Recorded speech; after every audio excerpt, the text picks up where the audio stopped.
I'm Edward October, creator-host of OctoberPod on the Darkcast Network. I'm here to usher you through the creaking door into the Darkcast Network Halloween sleepover.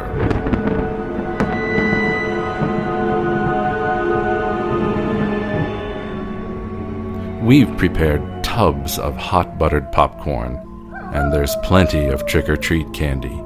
No razor blades, I promise, and lots of spirited beverages on hand. Enough for one sleepover anyway, but with the tales we'll be telling, there will be no sleeping. While not all of the Darkcast shows could be with us here at this slumberless party, those of us who are have brought with us some chilling tales of hauntings, urban legends, true crimes, personal stories of fear, and gore. So snuggle into your sleeping bags and grab someone or something to cuddle, because you dare not listen to these tales alone.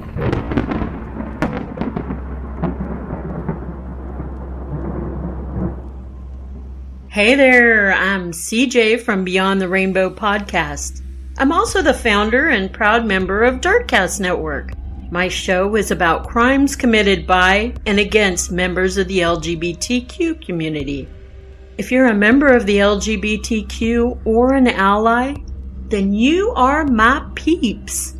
And remember, it's not a crime to be gay, unless you're a murderer. 3 years ago, I decided I needed to make a true crime podcast, but I wanted it to stand out, and I wanted it to be based on something I knew. I've been a lesbian all my life, and I knew that.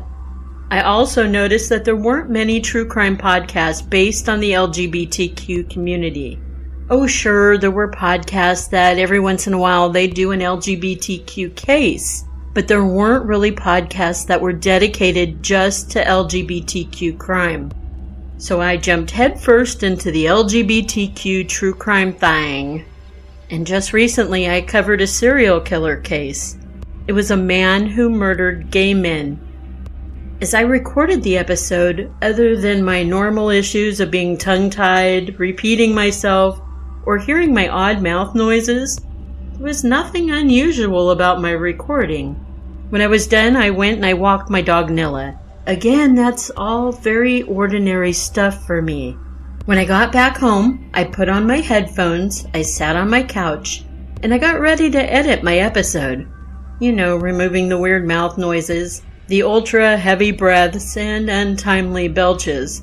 Because I drink bubbly stuff to make my mouth not so dry when I record, the bubbles lead to burping. You know, the fun stuff. So there I was. I had edited through the killer's first 4 victims. Everything was going as planned with the episode. That is until I got to the 5th victim. I heard an indistinguishable static. It almost sounded kind of like wind chimes were playing in the back. I highlighted a clip of it, and I got a noise profile. And then I repeated the step to remove the sound. But I'll be damned, the sound would not delete. I had no choice but to leave it in. As I continued, I heard faintly a man's voice. It sounded as though he was saying, "He did it! He killed me!" I threw my headphones off. That was not my voice. Shaking, I got up and I walked around the house. I checked the locks on my doors and I made sure all my windows were shut and locked. Even though it was daylight out, I was still shaking. Maybe it was jitters from too much coffee, I'm not sure. But I decided to take a break from the editing and I went into the kitchen to do some dishes. When I was done, I went back into the living room, picked up my headphones, sat back down in front of my laptop on the couch, and I put my headphones back on. I listened cautiously. There was no sound at all. Okay, good, because I didn't want any other sound. Bravely, I rewound my audio some, and I started to listen again to my episode. I got to the static part, and I strained to hear the voice again, and there it was. The voice sounded like a young man. "He did it! He killed me!" I fought through my fears and I listened to what was next. It was more static. and then the young man screamed. No! I was terrified. So again, I removed my headphones to compose myself and to try to figure out what the fuck was happening. I live alone aside from my pets. My nearest family or friends are hundreds of miles away from me. I have no one around who could be pranking me.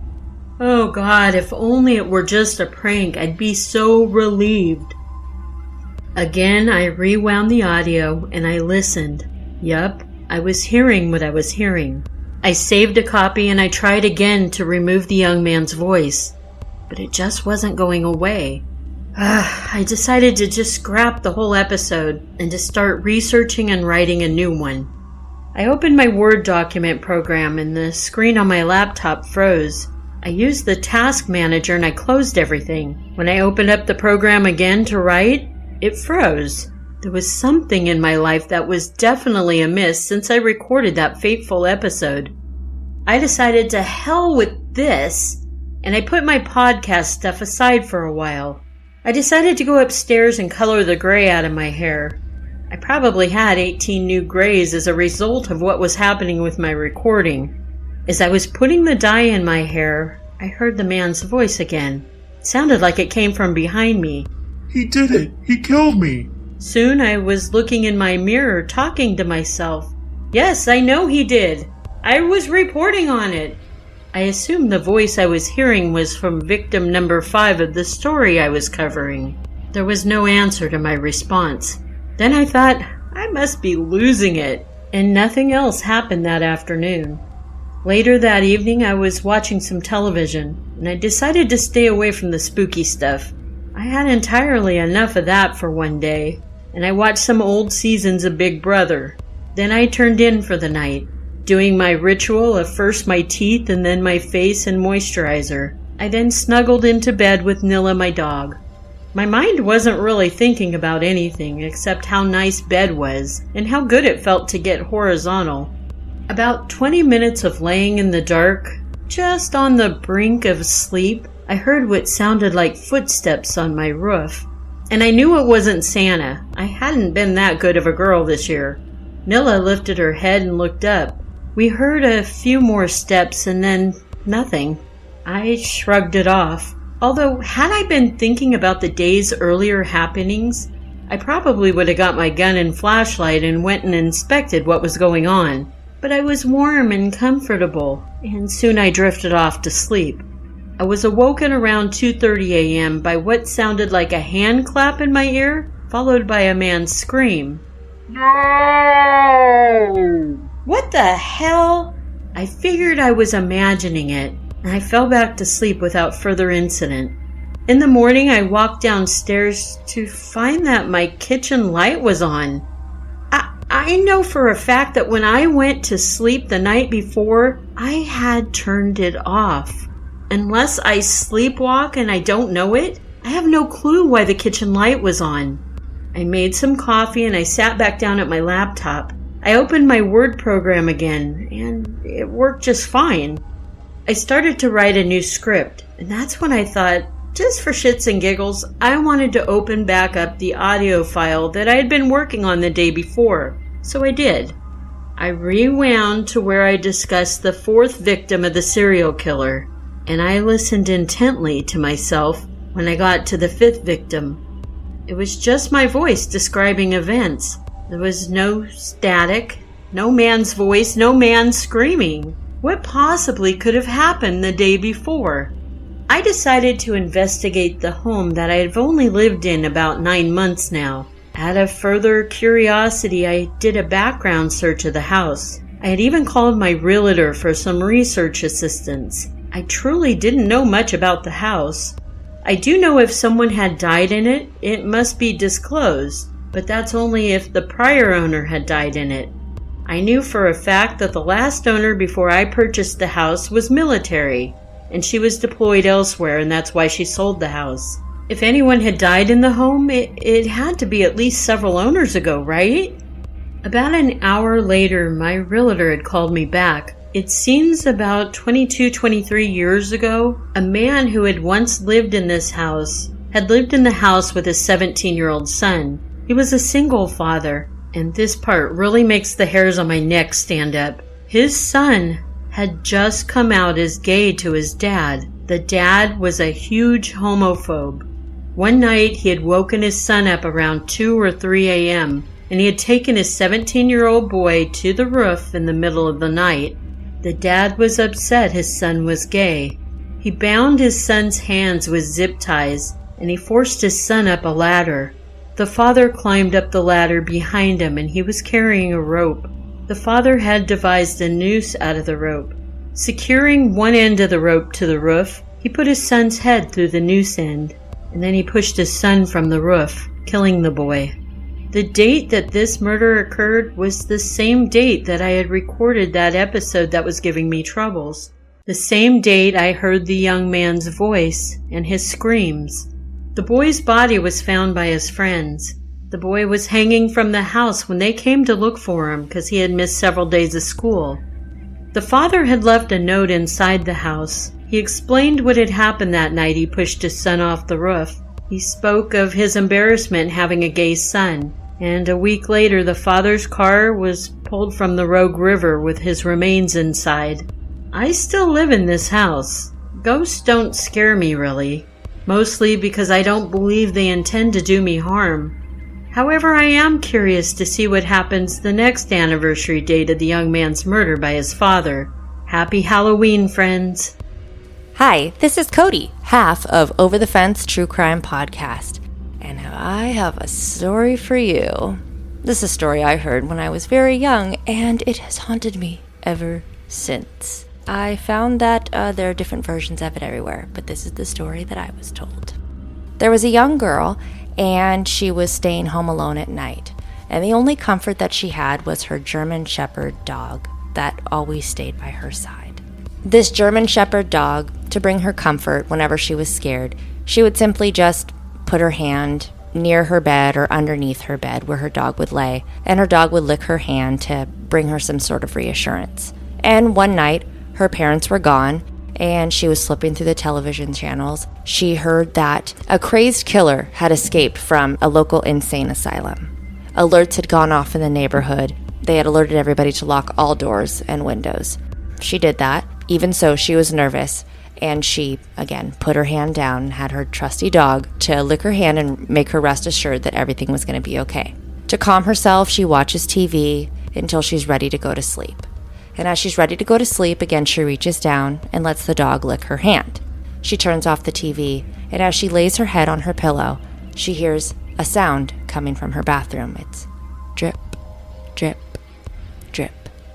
She hadn't heard that sound before because she was watching TV. But she decides to ignore it. She's like, I didn't turn the water on. I'm just going to ignore it. Maybe it's just my imagination, or, you're already laying in bed. You don't want to get up anyways. You're like, I'm just going to go to sleep. It's fine. So she puts her hand under her bed. The dog licks her hand. She's like, I'm fine. The dog's not spooked. I shouldn't be spooked. She lays down, and just as she feels like she's going to sleep, she hears the drip, drip, drip. And she's like, okay, I know I didn't leave the water running. She still hasn't worked up the courage to go check out what could possibly be dripping inside of the bathroom. So again, she flips kind of over on her side, reaches under her bed, and sure enough, the dog licks her hand again. She's like, again, the dog's not freaked out. I shouldn't be freaked out. And besides, it's just a leaky faucet. My parents will be home soon. I'm fine. Again, she lays down her head and she hears the continuous dripping. Drip, drip, drip. She was like, I gotta figure out what this sound is. She jumps out of her bed. She runs to the bathroom as fast as she can, and she notices there's no water on the faucet, so she notices that the dripping is coming from her shower. So she pulls back the shower curtain as fast as she can, and there is her dog hanging from the shower, his blood dripping. Drip, drip, drip. She looks back to the mirror that is above the bathroom sink, and on it, in blood, is written, Maniacs lick hands, too. And the door shuts behind her. Hey spooky friends, it's Aurora from Murder News. I hope you've got some marshmallows and a nice fire because I've got a ghost story for you. A man arrived at his hotel late on a chilly evening. He went to the front desk to check in. The woman at the desk gave him his key and offered to walk him to his room since it had been a slow night. The hotel was old, but well maintained. It was a bit of a maze, and some of the rooms could be difficult to find. Along the walk, they passed a room and heard a loud thud. The door had no number. It appeared to be a regular room for guests and not some utility closet. The woman told him not to worry about the sound, but stay clear of the unmarked door. The man was a little jet-lagged from his trip, and his curiosity got the better of him. What was behind the unmarked door? He wandered down the hall and found himself in front of the room. He tried the handle. Sure enough, it was locked. He bent down and looked through the wide keyhole. Cold air passed through it. He could feel the chill against his skin. What he saw was a hotel room like his. In the corner was a woman whose skin was completely white. She was leaning her head against the wall, facing away from the door. He stared in confusion for a while. He almost knocked on the door, worried the woman was not okay. He crept down the hall and walked back to his room. The next day, he returned to the door and looked through the keyhole. This time, he just saw red. He couldn't make anything out beside a distinct red color. Perhaps the inhabitants of the room knew he was spying the night before and had blocked the keyhole. He decided to consult the woman at the front desk. She sighed and said, "Did you look through the keyhole?" The man told her he had, and she said, "Well, I may as well tell you the story. A long time ago, a man murdered his wife in that room, and her ghost haunts it. But these weren't ordinary people. They were so pale they appeared white all over, except for their eyes, which were red." I hope you enjoyed the story, and I think the moral here is don't be a creep and peek in people's hotel rooms. Don't forget to join Murder Murder News each Friday for historical crime cases told through a victim-first lens. My name is Brenda, and I'm the creator and host of Horrifying History, where you will hear about the unexplained, paranormal, and supernatural happenings that have stained the pages of history. And today, I will be telling you all the story of Farmer Peter Stump and how he admitted that he was a murdering werewolf. On Halloween in the year of 1590, a large crowd gathered in the German town of Bedburg to watch a man be executed. The condemned was Peter Stump, who was a 50-year-old farmer who confessed to authorities that he made a pact with Satan. He told the devil that he didn't want to be rich or famous. What he dreamed of was gaining the ability to turn into a werewolf. When the devil granted his request, Peter killed 16 people. Many of these were his own children, and allegedly, after killing his eldest son, Peter ate his son's brains. He further claimed that he had sexual relations with his own daughter and a succubus. It is said that Peter's execution was one of the most brutal on record due to his crimes. He was strapped to the torture device called the wheel and was skinned alive as his bones broke. He was decapitated, and his body was burned at the stake. His head was then impaled on a post in the center of the village to ensure that no one else would ever consider making a deal with the devil like Peter did. There are very little documents that survive concerning Peter, and those that exist are copies of the originals. These documents tell us that Peter was born near a town called Bedburg in the Electorate of Cologne in Germany. His exact birth date is unknown due to local church records were destroyed in the 30 Years' War. It is believed, though, that he was given the last name of Stump after his left hand was cut off in an accident, but that is not the only tale concerning this. In other stories, when Peter was in wolf form, he had a forepaw cut off. According to these stories, that is what proved Peter was actually a werewolf. Now, Peter was a farmer, and according to officials at the time, Peter committed at least 16 murders, multiple sexual assaults, and incest over a period of 25 years while he was in the form of a wolf. He was further accused of sorcery and living with a she-devil. After Peter was charged, he was interrogated. Now, back in those days, that meant he was tortured. He was stretched on the rack and was severely tortured until he confessed. In this confession, Peter said that he was practicing black magic since the age of 12. He claimed that due to his devotion, the devil gave him a magical belt that enabled him to change into the likeness of a wolf that was, and I quote, "strong and mighty, with eyes great and large, which in the night sparkled like fire, a mouth great and wide, with most sharp and cruel teeth, a huge body, and mighty paws. Now, after he'd take the belt off, Peter would return to his human form. Over 25 years, Peter claimed he ate the flesh of goats, lambs, sheep, men, women, and children. During his time on the rack, he confessed to eating and killing 14 children, 2 pregnant women and their children in the womb, and his own children.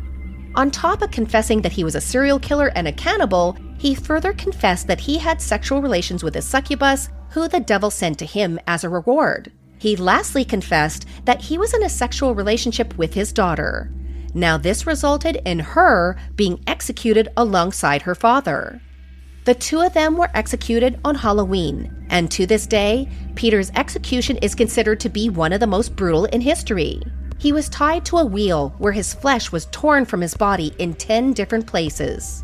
He was then burned before his limbs were broken using the blunt side of an axe to prevent him from rising from his grave. He was then beheaded, and his body was fully burned. His daughter was flayed, strangled, and burned alongside her father.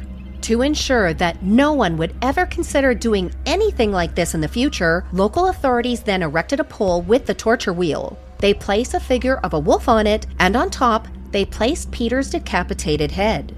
So the question that you likely all have is, was Peter actually a murderer?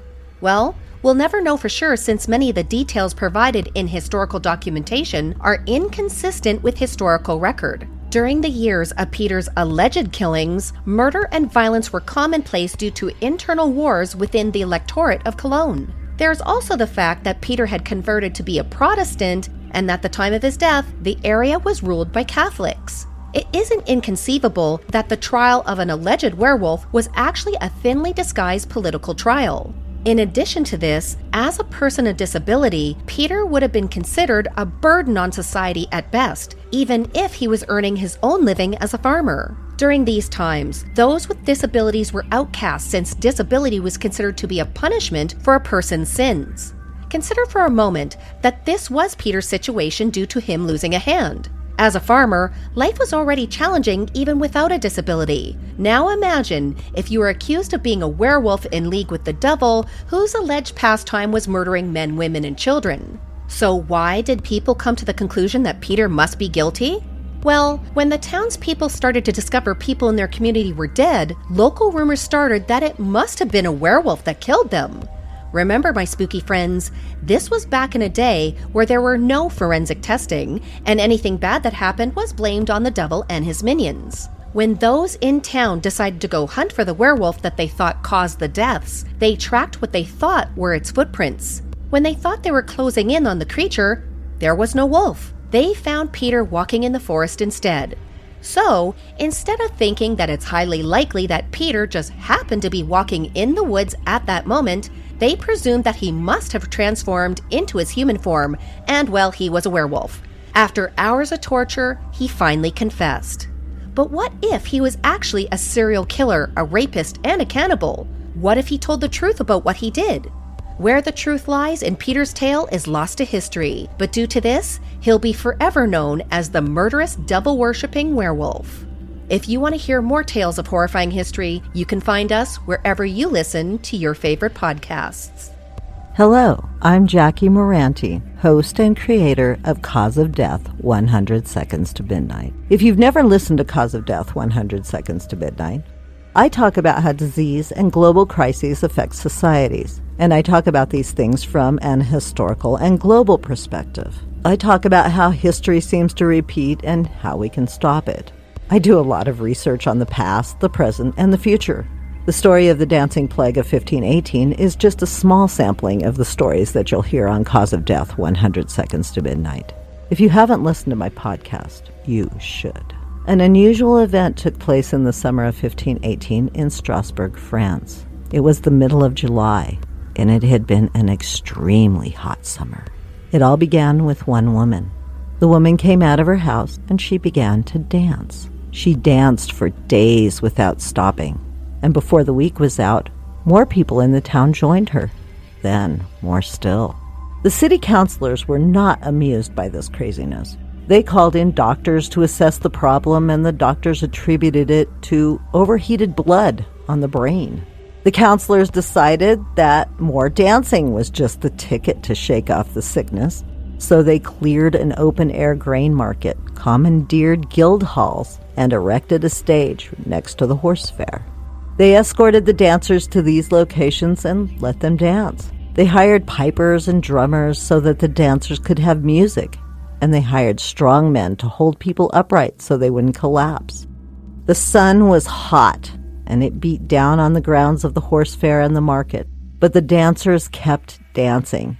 They danced through the days and nights without rest or food or water. It's rumored that about 400 people danced themselves to death that summer, and when people started dying, the counselors decided that maybe they were wrong. More dancing was not going to cure anything, so they swung in the opposite direction. They now claimed that the entire town was possessed by demons. They banned dancing in public, and the music stopped. The remaining dancers were escorted to a shrine dedicated to Saint Vitus, the patron saint of dancers. The dancers' bloody feet were put in red shoes, and they were led around and around a wooden figure of the saint. The dance stopped slowly after a few weeks, and then it stopped altogether. The plague had lifted. Let's talk about the cause of the dancing plague in 1518. Keep in mind that there have been other instances of uncontrollable dancing. Almost all of them have occurred near the River Rhine. Some historians surmise that ergot caused the people of Strasbourg to dance uncontrollably. Ergot is a mold that grows on damp rye. It produces a chemical related to LSD. This chemical causes hallucinations and twitching of the limbs. These hallucinations can be terrifying, and the twitching is fairly violent. Ergot poisoning could be what caused the town to dance itself to death. It was probably growing in the rye that they used to make bread. But the people danced uncontrollably for weeks on end without stopping. No food, no water, nothing to sustain them. Much like LSD, ergot would wear off in about 24 hours. It wouldn't remain in people's systems for much longer than that. So maybe it wasn't ergot poisoning. Other historians claim that this was mass hysteria. Some event caused all the townspeople to just go crazy. I guess it could happen, maybe. 400 people just went insane and danced themselves to death? I guess it's possible. The stories from the people who live along the Rhine are a little different. Saint Vitus was known to throw curses on people. The people living in the area say that Saint Vitus punished the people of Strasbourg for some unknown sin and made them dance until they dropped. Could it be? I'll leave that to you to decide. I want to thank everyone at the Darkcast Network for allowing me to tell my Halloween campfire story. Come join me at Cause of Death, 100 Seconds to Midnight. This is Edward October of OctoberPod, speaking to you out of character while nursing an old-fashioned. This isn't my story to tell. It happened to an old friend, John Iger. He's a part-time writer for OctoberPod and a full-time pain in the ass. John doesn't believe in God, the devil, or the whole routine, but he does believe in ghosts because he's encountered one. He said it's one of the awfulest things he's ever experienced. We weren't friends at the time this happened, but we knew each other, and I knew everyone else in the story. Some of them quite well. What I'm about to tell you really happened. This one Halloween, back when we were 13, 14 years old, John got invited to his first party with girls at an age when girls were becoming more and more interesting. There was this one girl named Heidi, on whom John had been crushing all year. I'm not sure Heidi knew John existed, but everybody else knew about his crush. Hell, I even knew about it, and we hadn't even started hanging out yet. John said she'd dressed up like Cleopatra and was luminous. He had dressed up as Jason Voorhees, a good costume for parties like this, because he could always slip off the hockey mask if any kissing needed to be done. The guys who dressed up in zombie or werewolf makeup were not so lucky. The party was being thrown by this kid a grade or two above us who lived with her dad in this old farmhouse. Her dad was a deer hunter, so there was taxidermy hanging from the walls in just about every wood-paneled room. I'd been there once or twice myself and can confirm it was creepy. Anyway, her dad worked the third and would be gone all night. And as you might have guessed, kids started playing Truth or Dare and Spin the Bottle. At some point, John went in the kitchen for a slice of pizza, and a couple of the other girls in there came up to him and said that Heidi wanted to play 7 Minutes in Heaven with him. Now, if you've never played it, 7 Minutes in Heaven is a game where you and someone of the opposite sex are put in a dark closet for 7 minutes with the assumption that you'd be making out with one another. No questions asked for the whole time you're in there. John suspected he might be falling for a prank, but his love for Heidi was just too strong. They led him to a walk-in closet overstuffed with winter coats, told him that Heidi was waiting for him in there, and shoved him in. There was no way to lock the closet from the outside, so someone sat against the door and blocked it with their weight. John said it was pitch black in there and smelled like dust and mothballs. He whispered Heidi's name, and then he felt her arms around him and her hair falling on the back of his neck. "I'm here," she whispered in his ear, and he said his whole body broke out in goose flesh. John felt her hands all over him, squeezing him good and tight, sometimes painfully. She kept breathing, like panting in his ear. It was weird, but at the same time, John said he loved it. Now, I'm going to pause it here to say that I think a lot more happened in that closet than John lets on, but this is all he's comfortable discussing. Well, anyway, after the 7 minutes was up, someone flung the closet door open wide, flooding it with light. John saw that everybody at the party was huddled around the door laughing at him with these big stupid grins on their faces. And to his shock, he saw that one of the kids outside the door was Heidi. But if Heidi had been out there the whole time, then who the hell was in the closet with John? They just laughed harder and told John that no one was in there with him. It was a gag, and that was the whole point of it. John turned on the closet light and searched around. Nothing but coats and shoes. He said his face must have turned pale because someone finally asked him what had happened. He told them. They could tell by his expression that he wasn't putting them on. No one was laughing now. According to John and a few other people who were there that I've spoken to, Heidi started sobbing uncontrollably. She cried so hard that she made herself puke and spent the rest of the night in the bathroom. At OctoberPod, we tell true, true-ish, and classic tales of horror and the paranormal with a retro vintage aesthetic. Find all of our links at octoberpodvhs.com. OctoberPod, retro horror for bold individualists. Hi, this is Molly from Over the Fence True Crime Podcast, and I'm here to tell you a spooky story. One that always made me feel a little frightened to babysit when I was a young girl. So here's how the story goes. There was a teenage girl one night who was watching television while babysitting. She had put the young kids to bed, and she was just enjoying herself. Plenty of snacks in the house, plenty of TV to watch. And as she's sitting there, the phone rings. So she answers the phone, and someone on the other line just cackles. Ha ha ha ha ha. She kind of like, who's this? Her friends knew she was babysitting that night, so she thought, maybe it's my friends playing a joke on me. So she hangs up, goes back to watching her TV. Phone rings again. She picks it up, and a spooky voice says, "Go check on the children." And she doesn't really understand what they're talking about. She kind of ignores it and again hangs up. She's like, I don't know. This is someone playing a prank on me. This is not funny. Again, the phone rings. "Go check on the children," it whispers. So now she's kind of getting a little scared. She picks up the phone, hangs up, picks up the phone, calls her friends. "Are you guys playing a joke on me?" Her friends don't know what she's talking about. "It's not us. We're not doing anything." She hangs up the phone and tries to distract herself, changes the channel, puts something funny on TV. Phone rings again. "You need to go check on the children." She again hangs up. Now she's scared. She's really scared. She decides to call the police because she doesn't know what else to do at this point.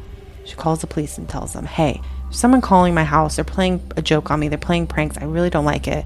And the police say, "Okay, you know what? We can trace the phone call. We'll see what's going on. Give us a few minutes. We'll give you a call back." She hangs up the phone. Phone rings again. "I told you, you need to go check on the children." She's really freaked out at this point. She hangs up the phone. She doesn't know what to do, so she's, pacing downstairs, and she knows the kids are sleeping okay upstairs. She's not afraid that anything is wrong. No one's been in the house. So after that last phone call from the stranger, the police give her a call back, and she answers the phone. And they tell her, you need to leave the house immediately. So she drops the phone, she exits the house, and luckily the police are there super quickly to meet her. And they tell her as she gets outside that the calls were coming from inside the house she was babysitting in. The police enter the house, they walk upstairs, and they find both the children dead. Hello, I'm Charles, one of the co-hosts of California True Crime. We hope you enjoy our story on the Fresno Nightcrawler. Happy Halloween! The amazing drama you're about to hear is a matter of human record. You may believe it or not, but the people who lived this story, they believed it. They know. They took that one step beyond. Imagine, if you will, a man alone in his home, nestled in a quiet Fresno, California suburb. Each night he closes his curtains, checks the windows, rechecks the locks on every door, brings his brindle mastiff in from the cold. He would check the slightly used security cameras that he had installed to watch his yard, and each night the cameras would record nothing. Nothing would appear on the tape. This November evening in 2007, he crawled into bed, his faithful dog next to him. The time ticked by. In the early morning hours, the dog raised her head. Her neck muscles tightened. Her eyes focused on the window that led to the front yard. At first, she wouldn't move, staring at the curtain as though she could see through it, listening. All at once, she jumped from the bed, standing between him and the curtain. Her low growl, growling more terrifying, until finally breaking out into a deep bark, protecting him from some unseen visitor that had descended on the small house in Central California. He sat, paralyzed in bed, waiting, struggling to hear what his dog had heard. Nothing. He finally musters the courage. He crosses his home to his office where the TV sat, sharing live video from the front yard. The small silver TV, warm from running through each night, showed nothing between the lines of static, just his empty front yard in black and white. He shut down the recording, pressed the rewind button, and waited. Then he watched and rewatched the night's footage. Trees swaying in the wind, a car raced by. Everything else was still, but he knew there was something there, something he just couldn't see. During the next day, he was restless, tired. Everyone he talked to thought he was imagining things. After all, he couldn't even describe what was torturing him the night before. He spent the day preparing. Tonight, things would change. Tonight, he had to prove to everyone that something was visiting him. He had to prove to himself. He moved the cameras delicately in the yard, checked his television, and readied a makeshift bed in his office chair so that he could watch every second as it unfolded. His faithful dog laying at his feet. The hours went slowly. He forced his eyes to stay open even though he felt more and more groggy. The static on the black and white TV was at first hard to watch, but after several hours began to lull him, calling him to rest. His head drifted towards his chest and his breath deepened. Maybe a few seconds of rest would be okay. Then all at once his dog was on her feet, barking relentlessly. He rushed to the window, but there his yard sat empty, the light from the lamppost turning his green grass a sickly yellow. His stomach fell. How could there be nothing there? He moved back to his temporary resting place in front of the television, but this time, when he looked at the screen, his eyes widened and his breath lost.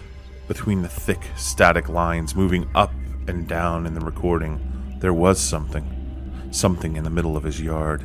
He stared at the screen, not even daring to blink, his mind struggling to understand what he was seeing.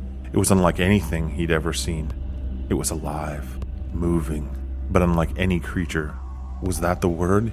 Yes, creature he'd ever encountered. He looked quickly to make sure he was recording. He was. On the screen, the creature was white and only a few feet tall. The top of the creature was roundish. It had 2 skinny legs and no discernible arms. It stood in the yard still, and then it would move.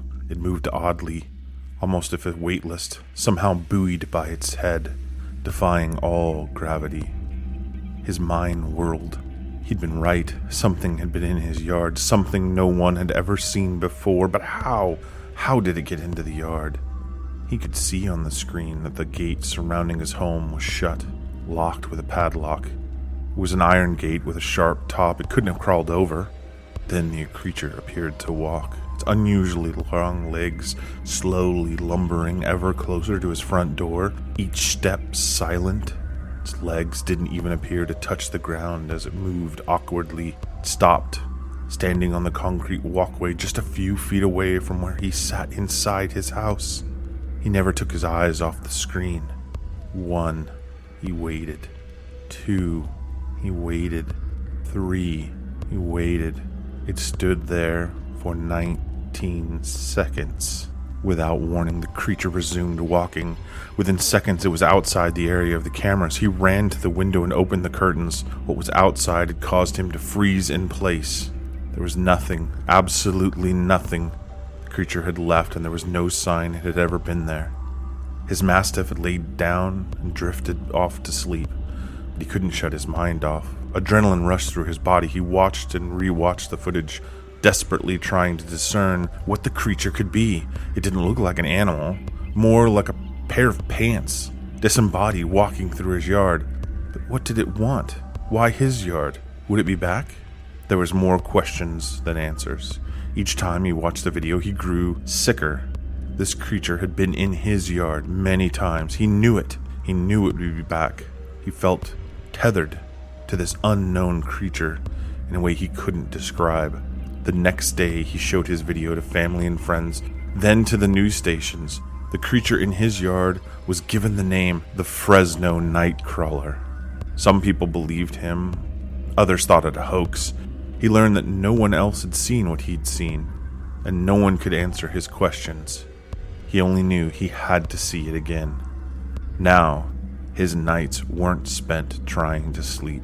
Each night he huddled into his office, watching the small TV connected to his security cameras.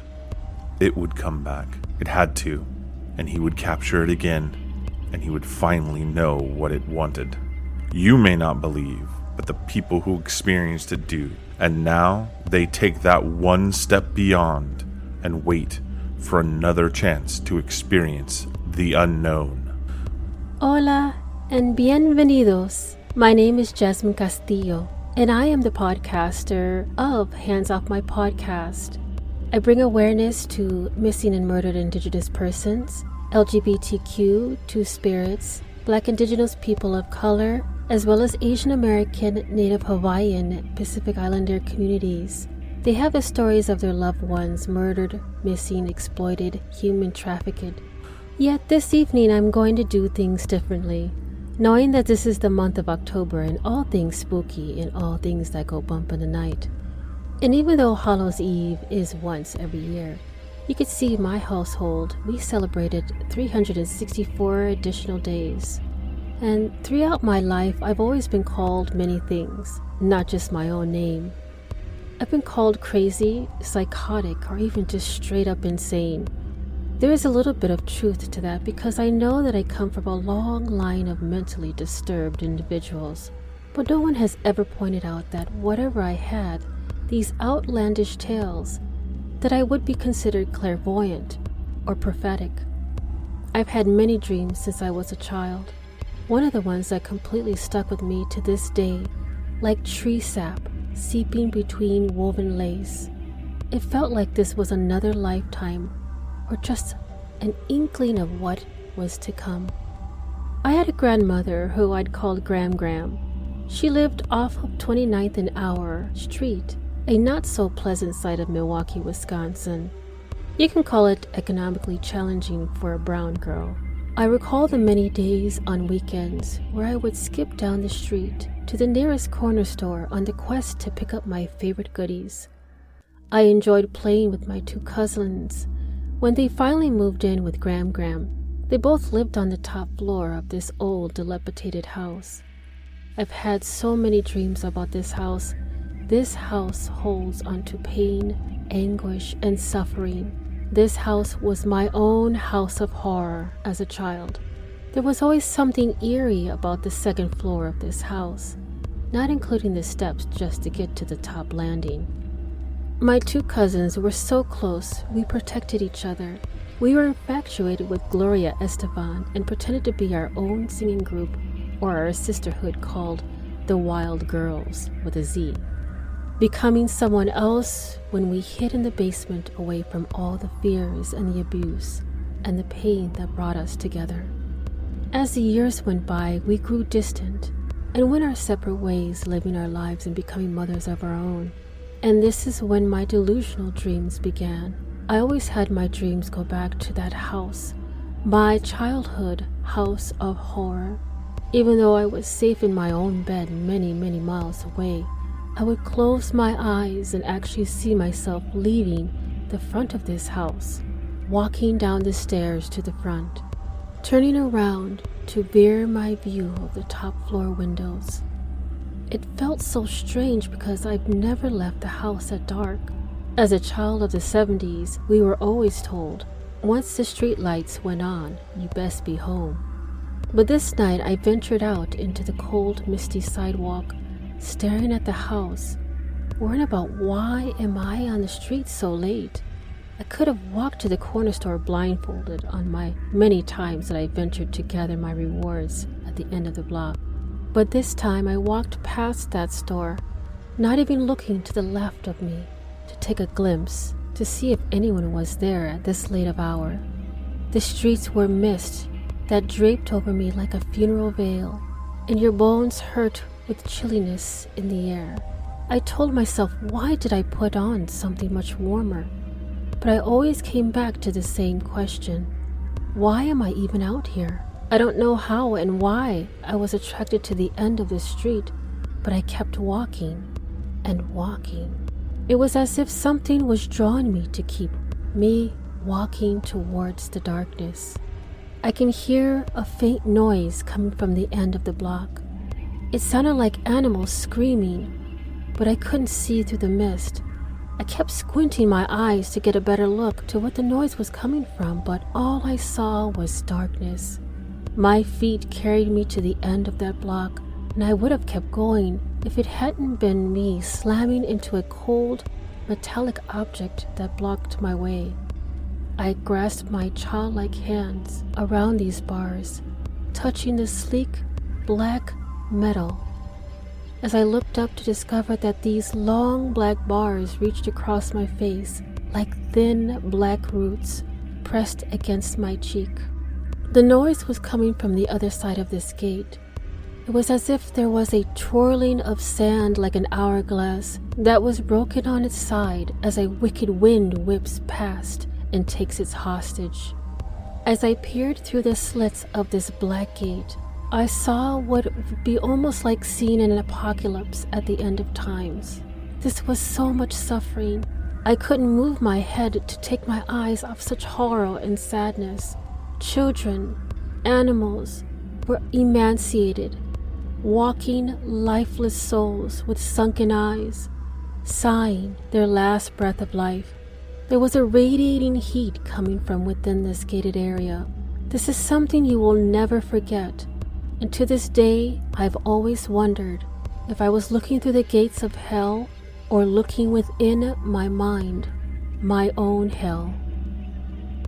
Hello, this is Kona, host of And Then They Were Gone. The story I have for you is The Boarded Window by Ambrose Bierce. The Boarded Window was first published in the San Francisco Examiner on April 12, 1891. According to the website A Passion for Horror, Ambrose Bierce was a journalist, satirist, and prolific writer of short stories. And interestingly, he disappeared in Mexico in 1913, and although there has been much speculation about what happened to him, nobody has ever learned the truth. In 1830, only a few miles away from what is now the great city of Cincinnati, lay an immense and almost unbroken forest. The whole region was sparsely settled by people of the frontier, restless souls who no sooner had hewn fairly habitable homes out of the wilderness and attained to that degree of prosperity which day to day we should all call indigence, Then, impelled by some mysterious impulse of their nature, they abandoned all and pushed farther westward to encounter new perils and privations in the effort to regain the meager comforts which they had voluntarily renounced. Many of them had already forsaken that region for the remoter settlements, but among those remaining was one who had been of the first arriving. He lived alone in a house of logs, surrounded on all sides by the great forest, of whose gloom and silence he seemed a part, for no one had ever known him to smile nor speak a needless word. His simple wants were supplied by the sale or barter of skins of wild animals in the river town, for not a thing did he grow upon the land which, if needful, he might have claimed by right of undisturbed possession. There were evidences of improvement. A few acres of ground immediately about the house had once been cleared of its trees, the decayed stumps of which were half concealed by the new growth that had been suffered to repair the ravage wrought by the axe. Apparently, the man's zeal for agriculture had burned with the falling flame, expiring in penitential ashes. The little log house with its chimney of sticks, its roof of warping clapboards, weighted with traversing poles, and its chinking of clay, had a single door, and directly opposite, a window. The latter, however, was boarded up. Nobody could remember a time when it was not, and none knew why it was so closed. Certainly not because of the occupant's dislike of light and air, for on those rare occasions when a hunter had passed that lonely spot, the recluse had commonly been seen sunning himself on his doorstep if heaven had provided sunshine for his need. I fancy there are few persons living today who ever knew the secret of that window, but I am one, as you shall see. The man's name was said to be Murlock. He was apparently 70 years old, actually about 50. Something besides years had had a hand in his aging. His hair and long, full beard were white, his gray, lusterless eyes sunken, his face singularly seamed with wrinkles which appeared to belong to two intersecting systems. In figure he was tall and spare, with a stoop of the shoulders, a burden-bearer. I never saw him. These particulars I learned from my grandfather, from whom I also got the man's story when I was a lad. He had known him when living nearby in that early day. One day, Murlock was found in his cabin dead. It was not a time and place for coroners and newspapers, and I suppose it was agreed that he had died from natural causes, or I should have been told and should remember. I know only that with what was probably a sense of the fitness of things, the body was buried near the cabin, alongside the grave of his wife, who had preceded him by so many years that local tradition had retained hardly a hint of her existence. That closes the final chapter of this true story, excepting, indeed, the circumstance that many years afterward, in company with an equally intrepid spirit, I penetrated to the place and ventured near enough to the ruined cabin to throw a stone against it, and ran away to avoid the ghost which every well-informed boy thereabout knew haunted the spot. But there is an earlier chapter, that supplied by my grandfather. When Murlock built his cabin and began laying sturdily about with his axe to hew out a farm, the rifle meanwhile his means of support, he was young, strong, and full of hope. In that eastern country whence he came, he had married, as was the fashion, a young woman in all ways worthy of his honest devotion, who shared the dangers and privations of his lot with a willing spirit and a light heart. There is no known record of her name. Of her charms of mind and person, tradition is silent, and the doubter is at liberty to entertain his doubt. But God forbid that I should share it. Of their affection and happiness there is abundant assurance in every added day of the man's widowed life. For what but the magnetism of a blessed memory could have chained that venturesome spirit to a lot like that? One day Murlock returned from gunning in a distant part of the forest to find his wife prostrate with fever and delirious. There was no physician within miles, no neighbor, nor was she in a condition to be left to summon help. So he set about the task of nursing her back to health. But at the very end of the third day, she fell into unconsciousness and passed away, apparently with never a gleam of returning reason. From what we know of a nature like this, we may venture to sketch in some of the details of the outline picture drawn by my grandfather. When convinced that she was dead, Murlock had sense enough to remember that the dead must be prepared for burial. In performance of the sacred duty, he blundered now and again, did certain things incorrectly, and others which he did correctly were done over and over. His occasional failures to accomplish some simple and ordinary act filled him with astonishment, like that of a drunken man who wonders at the suspension of familiar natural laws. He was surprised, too, that he did not weep. Surprised and a little ashamed. Surely it is unkind not to weep for the dead. "Tomorrow," he said aloud, "I shall have to make the coffin and dig the grave, and then I shall miss her, when she is no longer in sight. But now, she is dead, of course. But it is all right. It must be all right somehow. Things cannot be so bad as they seem." He stood over the body in the fading light, adjusting the hair and putting the finishing touches to the simple toilet, doing all mechanically with soulless care. And still, through his consciousness, ran an undersense of conviction that all was right, that he should have her again as before, and everything explained. He had no experience in grief. His capacity had not been enlarged by use. His heart could not contain it all, nor his imagination rightly conceive it. He did not know he was so hard struck that knowledge would come later and never go. Grief is an artist of powers as various as the instruments upon which he plays his dirges for the dead, evoking from some the sharpest, shrillest notes, from others the low, grave chords that throb, recurrent, like the slow beating of a distant drum. Some natures it startles, some it stupefies. To one, it comes like the stroke of an arrow, stinging all the sensibilities to a keener life. To another, as the blow of a bludgeon, which in crushing benumbs. We may conceive Murlock to have been that way affected, for, and here we are upon surer ground than that of conjecture, no sooner had he finished his pious work than, sinking into a chair by the side of the table which the body lay, and noting how white the profile showed in the deepening gloom, he laid his arms upon the table's edge and dropped his face into them, tearless, yet and untenarably weary.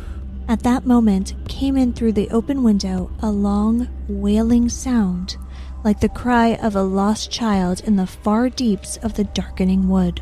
But the man did not move. Again, and nearer than before, sounded that unearthly cry upon his failing sense.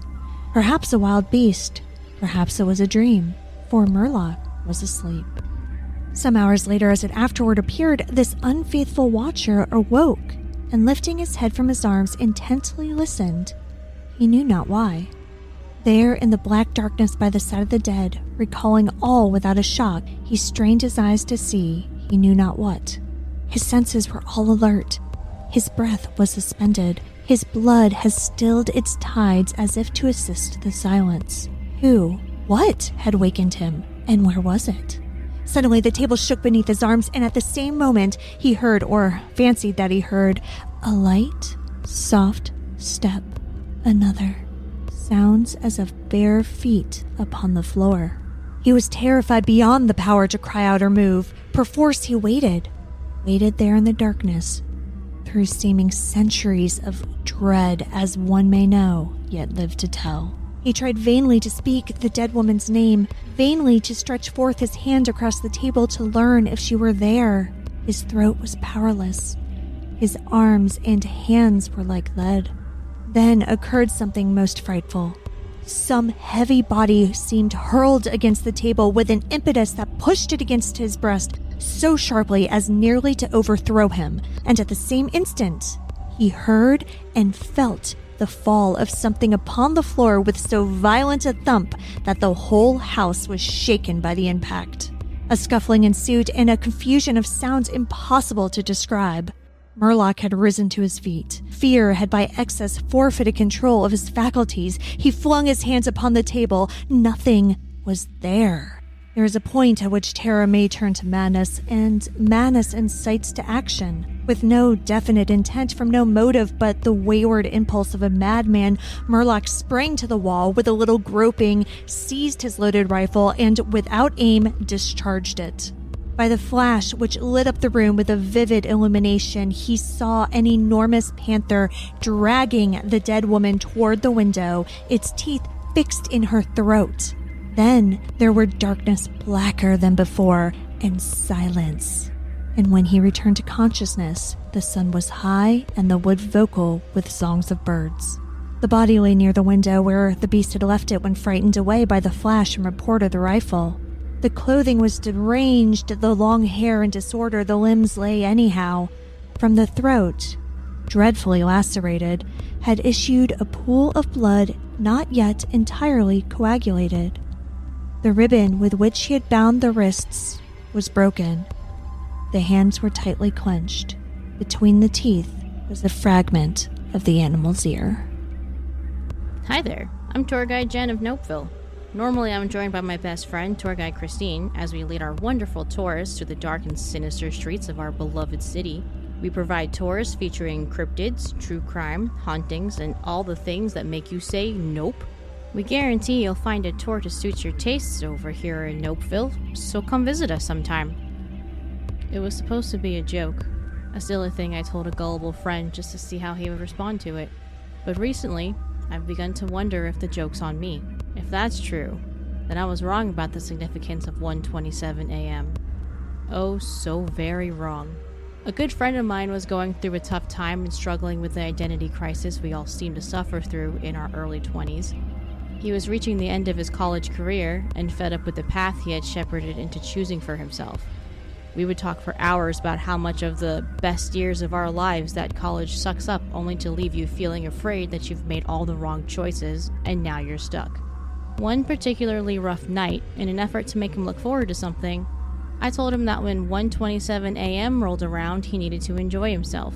He questioned the significance of that particular time, and I told him not to worry about it and just do it. He reluctantly agreed, and when the time rolled around and passed, I asked him if he did as I instructed. He simply stated that he forgot, so I playfully admonished him for letting such a magical hour pass him by without notice. This idea was literally just a random time selection that wasn't too far in the future while we were talking and had no actual significance. At least, that's what I thought. Even as I write this, 1:27 a.m. is creeping closer yet again, and I feel my stomach knotting up in fear. You see, I have discovered in the days since I made up this special time that there really is significance to it. But it's not a magical time, as I told my friend. No. It holds a much more sinister meaning for me now. Nearly 10 minutes away now, and the room already grows colder. Pet owners, have you ever seen your cat or dog just stare very intently at something in the room, but when you look where they're looking, you see absolutely nothing? Yeah, me too. But I've always wondered if it's really nothing that they're staring at. I can tell you now that they really are looking at something. The night after I made up the mystical hour for my friend, I noticed my cat suddenly look up at the ceiling in the corner of my room. I, of course, looked up there too, and saw nothing. So I looked back at my cat, and to my surprise, she wasn't looking at me like she normally does when this happens. She was still looking there in the corner, but slowly she tracked her gaze across the ceiling and out the window as if following the progress of something moving through the room. I never saw anything where she was looking, but this creeped me out, so I grabbed my phone to text someone about it and happened to notice that it was 1:27 a.m. exactly. Since I still believed it was a meaningless time, I simply smiled a bit at the silly joke and proceeded to text a fellow cat owner about what I had just witnessed. He wrote back that my house must be haunted, but whether he really believed that or not is still unknown to me.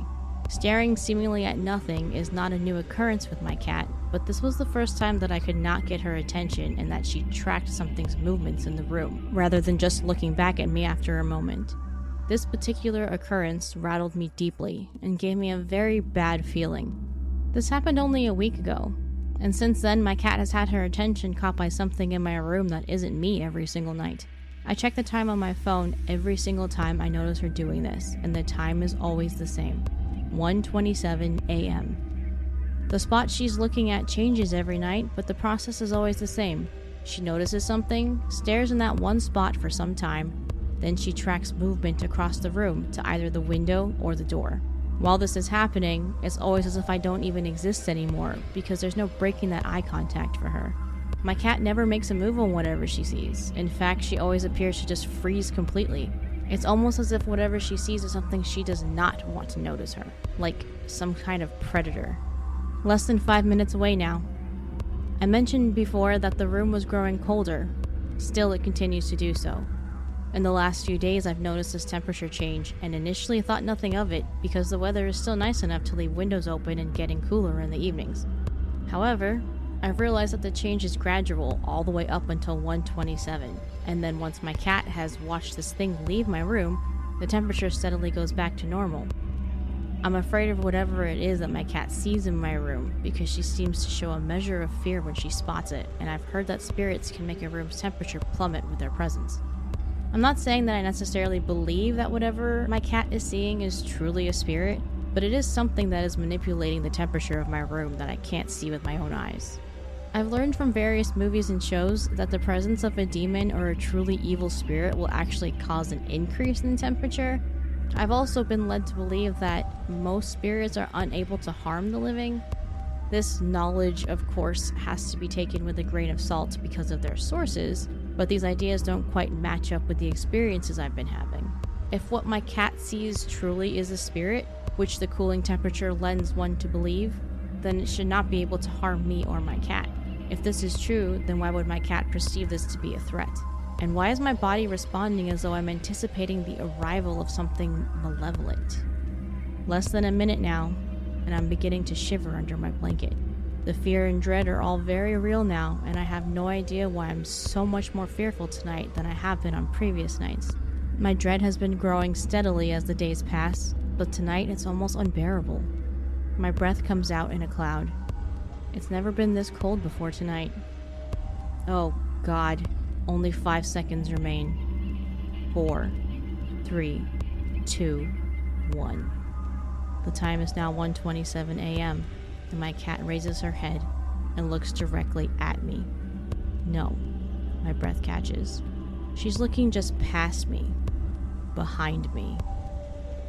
This is Nydia from the Crime Diner. For your bedtime story, I thought I'd tell you about the scariest things to happen while you're sleeping. That would be not waking up. In 1975, the Vietnam War ended and Laos became a communist country.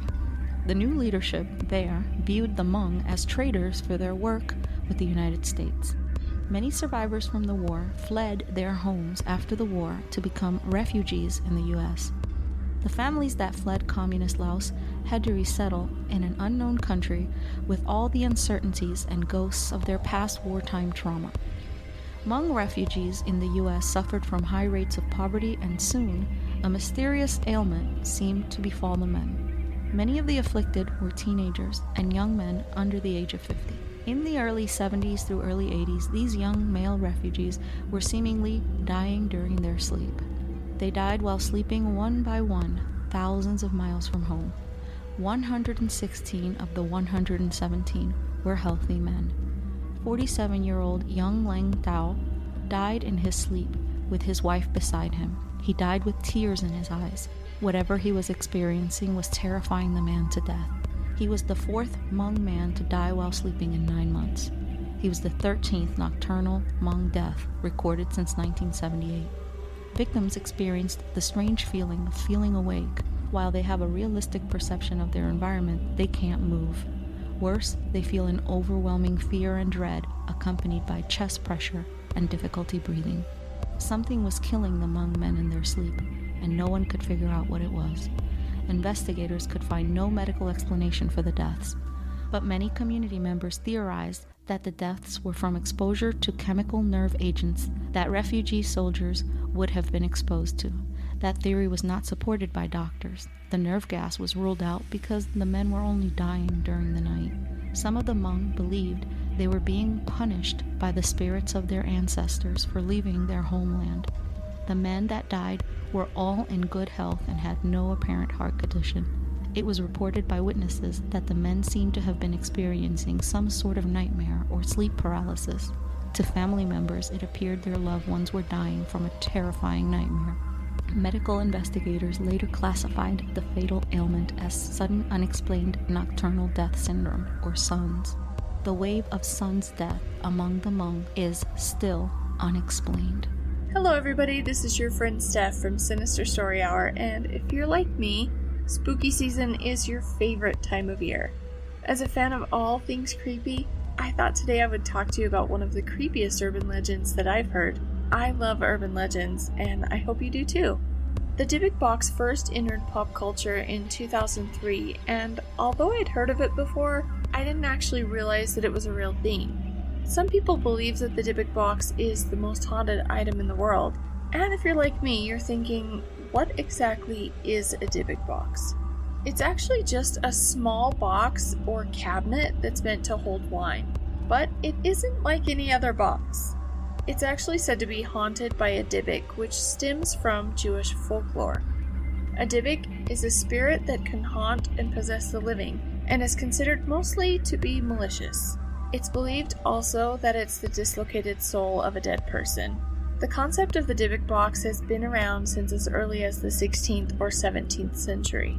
What I learned by researching this story is that exorcisms are not just practiced by the Catholic religion, and I guess I kind of just took it for granted that that was mostly who practices them, but actually a rabbi named Isaac Luria was considered the father of Jewish mysticism, and he did a lot of spiritual work.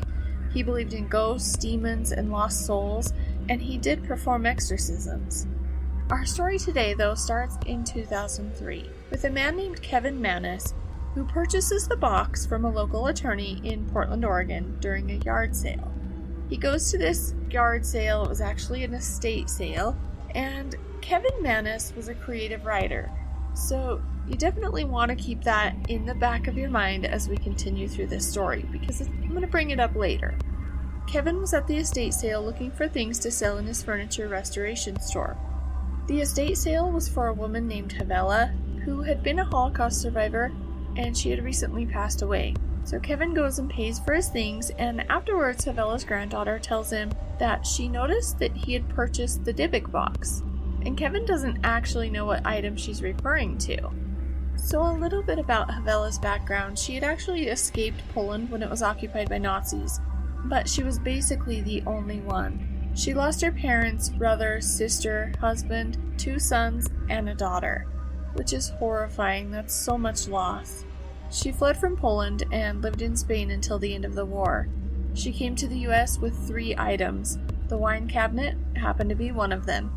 Havela lived to be 103, and she wished that the box would be buried with her. But according to the rules of Orthodox Judaism, they're not allowed to be buried with items. And her granddaughter, although a skeptic, knew enough about the box to know that she didn't have a good feeling about it. The granddaughter passes on to Kevin that her grandmother had adamantly demanded that nobody ever open the box, no matter what the reason. Kevin offered at that point to let her keep the box, and she said there was no way that she wanted that thing, that he had purchased it, now he had to take it. She began to cry and actually asked him to leave, and he just assumed that maybe it was the emotion from the loss of her grandma. So Kevin Maness takes the box back to his shop, and he leaves it with the salesperson there while he goes to run some errands. And it takes less than an hour for the problems to start. The salesperson calls in a panic, saying there's someone in the shop breaking glass. All of the exits and security gates get locked, and Kevin tells her to call the police, but his phone battery died all of a sudden, for no reason. And he rushes back to the shop. He finds the salesperson just on the floor in the corner, sobbing uncontrollably. And he heads to the basement, and as he reaches the area, he smells this overpowering scent of cat urine, and the lights won't turn on. He looks around, and all of the light bulbs in the basement have been shattered. The salesperson quit that day, never speaking of the experience ever again. So despite all of that, Kevin decides that he's going to restore the box to give to his mother as a birthday gift. Just before he gives it away, he decides to open the box, which he's already been told not to do. Inside there was a mechanism, and once you opened one of the doors, the other door and a small drawer underneath would all open as well. He finds 2 pennies inside that were wheat pennies from 1925 and 1928. There were also 2 locks of hair, both bound with rope, one brown and one blonde. That alone would have done me in, if we're being honest. Finding rope binding locks of hair seems a bit creepy. There's also a dried rosebud, a 4-legged candlestick, a golden wine cup, and a granite sculpture that was carved with the words Shalom. He didn't realize it at the time, Those are all items that are said to fight demons in Jewish folklore. On October 28, 2001, Kevin gifted the box to his mother. He gave it to his mother at the shop, and then he had to go take a call. He described it as being less than 5 minutes until an employee came running into his office, yelling that there was something wrong with his mom. He rushed to his mother and finds her sitting in a chair completely expressionless with tears running down her cheeks.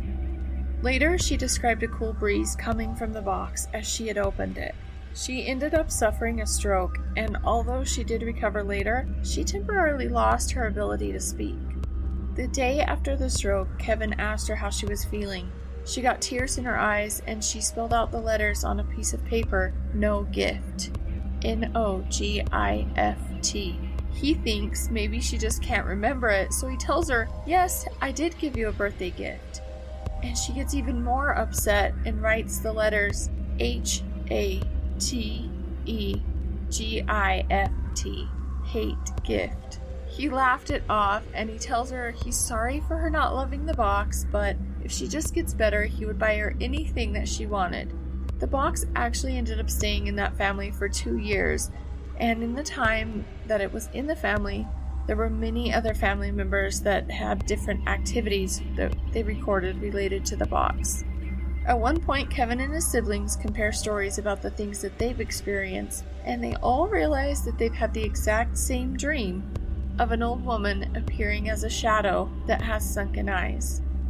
They finally took the box back to the shop, where the brother of one of the employees accidentally knocked the box off of a shelf. Shortly after that, he committed suicide. A couple years later, the employee as well, himself, committed suicide. Kevin then tried to give the box to his girlfriend. I love how this guy keeps trying to give it to his loved ones. Like, here, I love you so much, just take this haunted box that's making my life a living hell. That only lasted for 2 days, when the girlfriend asked Kevin to please try to sell the box. He ended up selling it that day to a middle-aged couple, and a few days later, he finds the box by the entrance of his shop with a note that reads, quote, "This has a bad darkness," end quote. He took the box back to his own house, again, and at that point, he begins to see shadow figures. Finally, in 2003, he put the box for sale on eBay.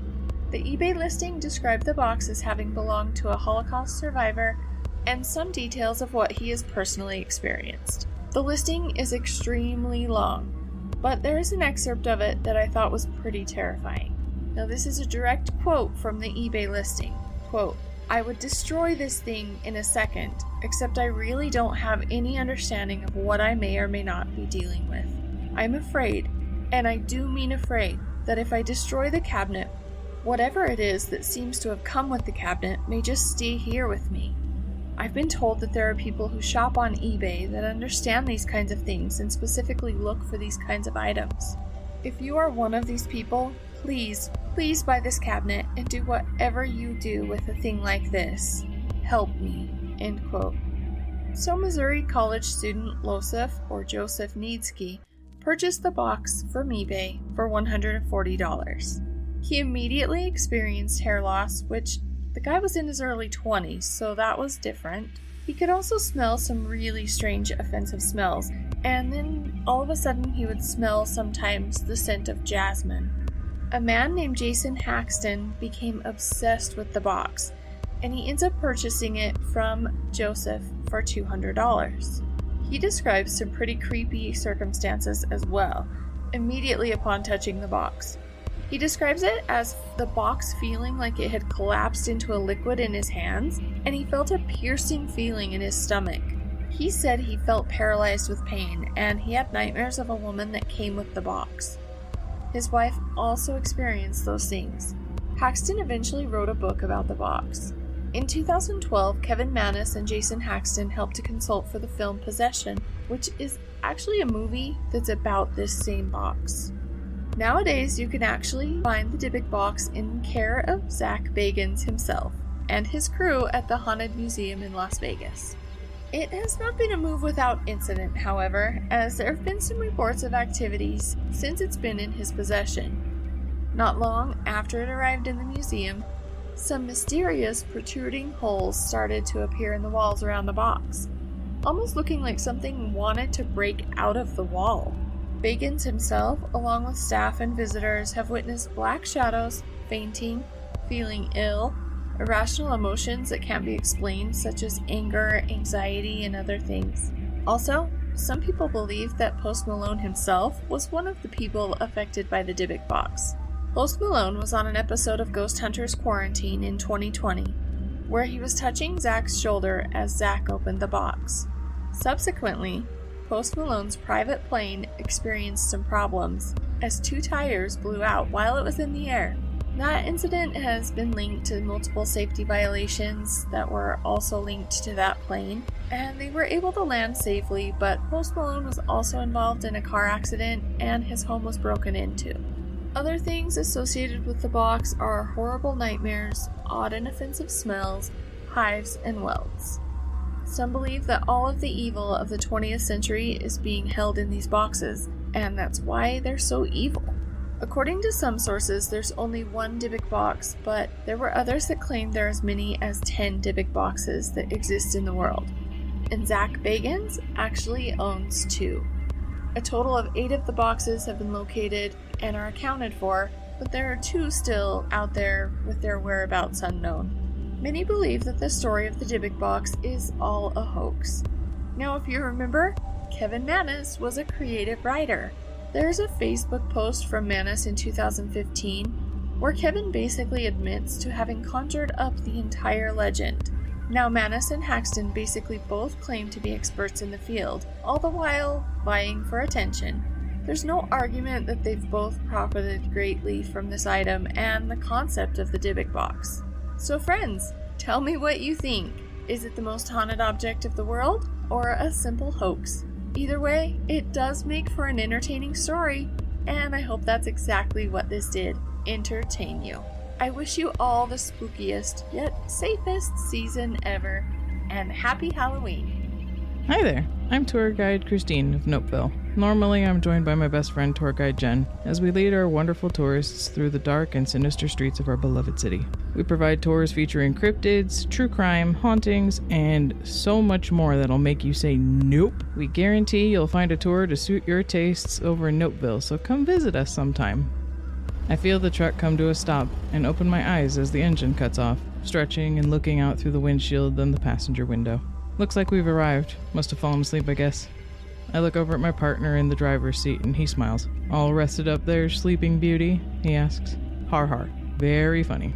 But yeah, I feel pretty good now. Let's get this started so we can head home. I open my door and climb out of the truck as he chuckles behind me, doing the same. As I get to the back of the truck, I look at the dark one-story home we've pulled up in front of and shudder. I enjoy this job as much as one can, but despite how many of these kinds of houses we check out, I still get the creeps. The trailer door opens, and the ramp lowers with an obnoxious whir of the motor. We both climb inside and walk past our gear to look at the corkboard our manager is filled with information about the case. His voice crackles through the truck radio with his last little tidbit for the night. "Got the intel. Looks like this is going to be a tough one. We've had reports of violence, and it looks like they left in a hurry." I glance at my partner, who rolls his eyes and shrugs.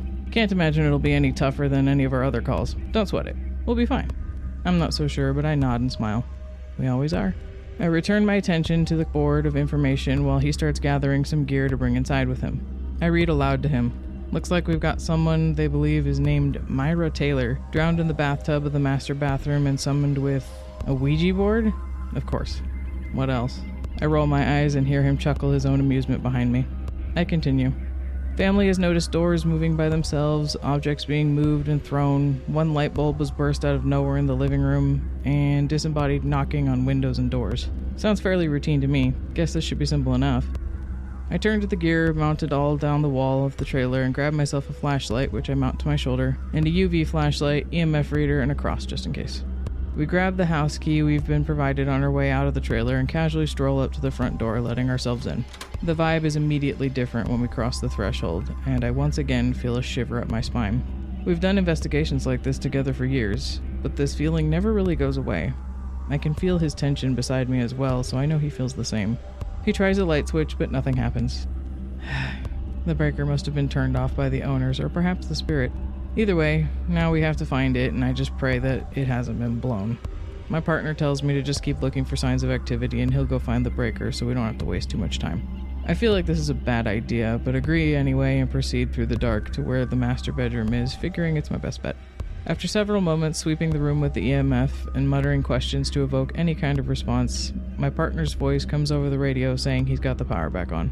I inform him that I haven't had any luck yet in the master bedroom, and we agree to meet up in the kitchen to see if we can find anything there. He attempts contact with the spirit box while I walk the room with my EMF, but everything seems fairly normal aside from the horribly oppressive vibe within the home. He suggests we head back out to the truck to grab some cameras and tripods to set up and watch from our computer setup in the trailer in case maybe our presence is making whatever haunts this place feel a bit shy. This feels unlikely, but it's as good a plan as any, so we head back outside, gather up several cameras and tripods, and trek back into the house. He decides to set his cameras up in the kitchen/dining room, basement, and garage. I take mine to the master bedroom, setting up with a view into the bathroom as well, then one into the main hallway facing the front door, and finally the nursery near the front of the house. The sight of the small toys and furniture makes me feel a bit sad for the family being terrorized, until I see the teddy bear sat atop a shelf with its head turned backward. I instantly feel like we need to get out of this house and start hurrying out of the nursery, calling out to my partner that it's time to go. I run into him by the living room, and he seems confused, but he trusts my instincts, so we turn to rush toward the front door, which promptly slams shut, and the sound of the deadbolt seems far louder in the sudden silence. Faintly, we can hear a cell phone buzz in one of the bedrooms deeper inside the home. We see the lights flicker near the kitchen and hear the patter of a few things being knocked or thrown around in there. The spirit box, which my partner had left on the kitchen counter, suddenly crackles to life, but the sounds coming from it aren't quite like the ones we're used to hearing. Distantly, we can still hear the static, but it's constant, and there seems to be what can only be called demonic whispering coming through it. This is already bad enough to put us on edge and have us searching for a safe place to hide, but then a female voice starts to speak through it as well. Go away. Leave me alone. Get out. Being the smartass that he is, I hear my partner mutter under his breath, "Bit hard when you've locked us in here with you, love." The voice suddenly screams, "You will die!" punctuated by the sound of glass shattering and the lights in the house getting snuffed out. We instinctively extinguish our flashlights as well, and he gently tugs on my arm, indicating for me to stay close and follow him. We move as quietly as possible and duck into a closet on the hallway with louvered doors. Staying as quiet as we possibly can, we wait, listening, but hearing nothing more. Even the spirit box seems to have gone dead as well. But then, there seems to be a quiet melodic humming coming from the direction of the kitchen. A familiar song. Gradually, the sound begins to become louder as the entity seems to be making its way closer to our location. She hasn't seen us. There's no way she could possibly know where we've gone. The sound reaches the closet, and to my horror, very slowly, almost idly, the door in front of me starts to open. Panicked, I pull it shut again quietly and hope that perhaps she didn't notice, but then the door in front of my partner does the same. He also manages to pull it shut quietly, and we relax ever so slightly when we hear the humming start to move away from our closet as she seems to head for the nursery and other child's bedroom near the front of the house. Our relief is short-lived, however, as the humming draws near again and my breath catches as my closet door once again starts to open, and his as well when I pull mine back shut. We decide now to firmly hold the doors shut as they begin to rattle, the spirit somehow thwarted by our efforts, but we don't question it and simply hold fast to keep the doors shut. This goes on for several long moments before the spirit, or perhaps demon for all we know, shrieks her rage, and with a final hard bang on the doors, everything stops again. The house is bathed in silence as thick as the darkness, but we remain motionless, firmly clinging to the doors just in case. Then, very faintly, we hear the deadbolt on the front door unlock. In unspoken agreement, we decide to take no chances as we fling open the closet doors and book it for the front door, which blessedly remains unlocked, and we are able to burst forth into the still night air. We waste no time gathering our equipment back up nor catching our breath. We lock the trailer back up and hop in the truck cabin, booking it out of there as quickly as we can. I've never feared for my life like I did that night in all the years I've been doing investigations, and I don't think I ever will again. Especially since my partner and I have called it quits. You know, just to be safe. This is Dana from the Crime Diner. For your scary bedtime story, I thought I'd try my hand at a story that came from my own brain. I would like to warn you, any resemblance of real-life people, places, or things in this story is strictly coincidental. Enjoy. Charlie woke up in a cold sweat, feeling like she was ripped from the deepest of sleep. She was trembling, and she couldn't catch her breath like she had been running a marathon just moments ago. Her heart was racing, and her mouth was bone dry. As she reached for the glass of water on her bedside table, flashes of the dream she had been having slammed her memory. God, it felt so real, so intense. She shook her head a little, trying to gather her thoughts and make sense of the things she had just seen in her dream. She had been running in the woods. The way her heart was racing made her think she had been running from something. But the feeling of rage that was slowly subsiding made her question if she had been running after something. She remembered the blood. There was so much blood on her hands, so much that she checked them while she was sitting in her bed to make sure she had only been dreaming. For a brief moment, she thought she remembered a voice. Not her voice, a deep, raspy voice that made her shiver once more. Why was she having such a violent dream? That seemed so odd. Charlie didn't usually dream, or if she did, certainly she didn't remember them. Her sleep was always so broken and disjointed. It never really allowed her to get a deep enough sleep for dreaming. But as she thought about it, while slowly taking sips of the water, she felt like she'd seen those woods. They looked familiar. It wasn't like a forest or anything. It reminded her of that little hidden trail that she had found one day while she was on a date with the last girl she let break her heart. The lurch in her stomach when she thought of Brittany helped her forget momentarily how much that dream had shaken her. The sun was coming up. She knew she would never be able to get back to sleep. So she got up and decided to go back to the station. Maybe they'd allow her access to the evidence again, see if she could come up with anything else to help the case. Charlie was often recruited by police for her unique abilities to help with cases that were a little more difficult for them to solve on their own. Of course, anything she told the police that she'd seen in her visions was inadmissible in court, but most of the time she was able to get them pointed in the right direction when they were stuck.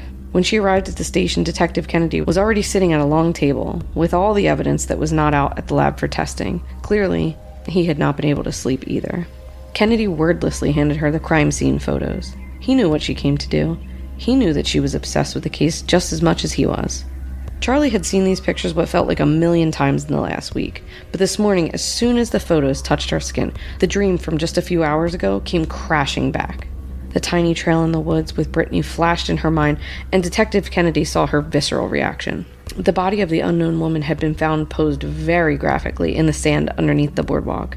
It was obvious to even the untrained eye that this murder had taken place somewhere else, since there was almost no actual evidence at the scene. They just didn't know where, and this woman had been mutilated. As cliche as it sounds, when detectives described the scene, they would say things like they'd never been to a more gruesome crime scene, or they'd never seen anything so bad in all their years of police work. Charlie hated all the drama, which seemed odd to most people who would think a psychic for the police was by definition pretty damn dramatic. But this time she was inclined to agree with them. Police were still waiting on information from forensics to try and identify this woman. Charlie dropped the photos and squeezed her eyes so tightly that the darkness had flashes of light in it again. She rubbed both eyes with the heels of her hand, and when she opened them, Kennedy was staring at her expectantly. "Well, what'd you see?" "I keep dreaming of this place I was last year. I can't imagine how it's related, but could we maybe take a ride?" When Detective Kennedy pulled into the place Charlie had directed him to, he turned to her and could not believe that she would voluntarily go into these woods, on a date no less. What was she thinking? This place looked like no one would ever find it, even if they did know where it was beforehand. She knew exactly what he was thinking and told him to hush. Yes, she had a bit of a habit following cute girls into the woods for dates, but hey, we all have our flaws, right? Charlie leads the detective to the trail. She has to pull back some of the branches for both of them to fit through the opening, and when they do, they both get the surprise of a lifetime. Detective Kennedy saw the whole clearing covered in blood. The victim's hair had been cut off and strewn all over the trees and bushes. Her clothes were torn apart and flung everywhere. Charlie, however, was seeing something wildly different than the detective. She was witnessing the murder. Normally, when Charlie had a vision, it was from the sidelines. She wasn't part of the vision. She was just watching, like a spectator. But this was different. This felt like a memory. She was killing the woman. She was stabbing her over and over, and the rage she had was insurmountable. All the while, she was being cheered on by the most horrifying voice she had ever heard. The same one from the dream. It was deep and guttural, and she could feel it vibrate in her whole body, with every knife wound made into the woman's lifeless body. She could feel the voice vibrate in her heart and course through her veins. She could feel it like a rock in her stomach and deep in her bones, egging her on and bolstering her up. When Detective Kennedy shook her back into existence, she immediately folded at the waist and threw up. What was going on here? What the hell was happening? And who the hell was this victim? Why was Charlie seeing herself actually committing the murder? That had never happened before. While Charlie was throwing up, Detective Kennedy was calling forensics to come secure the scene. And when he got off the phone, he had other news as well. They'd ID'd the victim, 32-year-old Brittany Davis. And with that, Charlie fainted. Back at the station with a cold rag on the back of her neck, she ignored every single one of Kennedy's questions, and he was throwing them at her relentlessly. He never believed in the psychic bullshit before Charlie, but when she had come forward to help in that first case a few years ago, it was shocking how much she had known, how much she had helped. In the back of his mind, he thought it was a little weird, but there was never a link to any of the crimes before, and her information had always been solid. So why the hell all of a sudden does not only she lead him to the crime scene, but she had a relationship with the victim? Charlie could hear him, but she simply could not respond. She knows this looks bad, but there is no way she had anything to do with Brittany's death. She loved her. Yes, she was hurt how things ended, especially since she thought maybe this could have been for the long haul, but Charlie always did that kind of thing. Fell for the first beautiful woman who batted her eyelashes at her. Brittany felt different though, and it was hard to get over that breakup, but she definitely had, right? But why in this vision was she mercilessly ending Brittany's life? And in her dreams, she felt rage. Definite, unadulterated, pure hate, fueled on by a voice of a monster inside her that she was longing to hear again. She knew now that she had not been running from something in that dream. She was definitely running after something, and that something was Brittany, and she was fucking thrilled to realize that. Hello, spooky friends. It's Autumn from Autumn's Oddities podcast. Please enjoy a handcrafted selection of some of my own personal ghost stories. Hear my trauma. Hear my terror. Remember, if it's creepy and weird, you'll find it here. On to another just really weird one. This one involved my youngest sister. She's 10 years younger than me, and at the time that this happened, she was about 2 years old. We lived in the literal middle of nowhere in a 100-year-old house that had once been a church, and this is some poltergeist bullshit because allegedly the cemetery on the property had been moved, but I highly doubt that they actually moved any bodies. This house was rife with paranormal activity, but of course, we got shushed if we ever brought up anything that we saw or experienced. This house is going to come up again later. This was not a good place to live. One night, I was, doing the old-fashioned show in front of a full-length mirror before school. You got to have your outfit right, even though, I was super young and a dork and was probably wearing, a giant t-shirt and something wholly unfashionable. And I heard my sister talking. Her bedroom door was right by the mirror. It was on the wall in the hallway. And it was open just far enough so that I could actually see her. She was standing in her crib, holding onto the railing, and looking up at something while kind of craning her neck upward, like she was staring at someone. She was talking, then waiting silently as if for a reply, then talking again, and so on. It sounded like she was having a conversation, but I could not hear any responses. I was honestly pretty freaked out after listening to this for a few minutes, and finally I asked her who she was talking to. She spun her head to look at me, and the door slammed in my face. I tried to open it, but it would not budge. I yelled for my parents, but the door was locked from the inside. My dad actually had to use a coat hanger to pick the lock. They blamed the door slamming on the wind, but give me a break. There were no open windows, and that is just not how physics works, my guys. Again, I was too young to know any better. When we finally got into the room, we asked her who she was talking to, and she very calmly replied, Papa Gene. No big deal, that's our maternal grandfather, but very big deal because he died when my mom was 16. None of us ever met him. My mom literally never talked about him or said his name. She has more in recent years, but cheers to good old-fashioned Irish repression. And we would ask my sister for years afterward what her conversation with what I'm assuming was a ghost was about, or, just to tell us about it at all, but she never would and seemed to get pretty irritated if we asked. Finally, at some point as an adult, she gave us some answers. Papa Jean used to come into her room, appearing as a shadow, and ask her about my mom, the kids, and our family in general.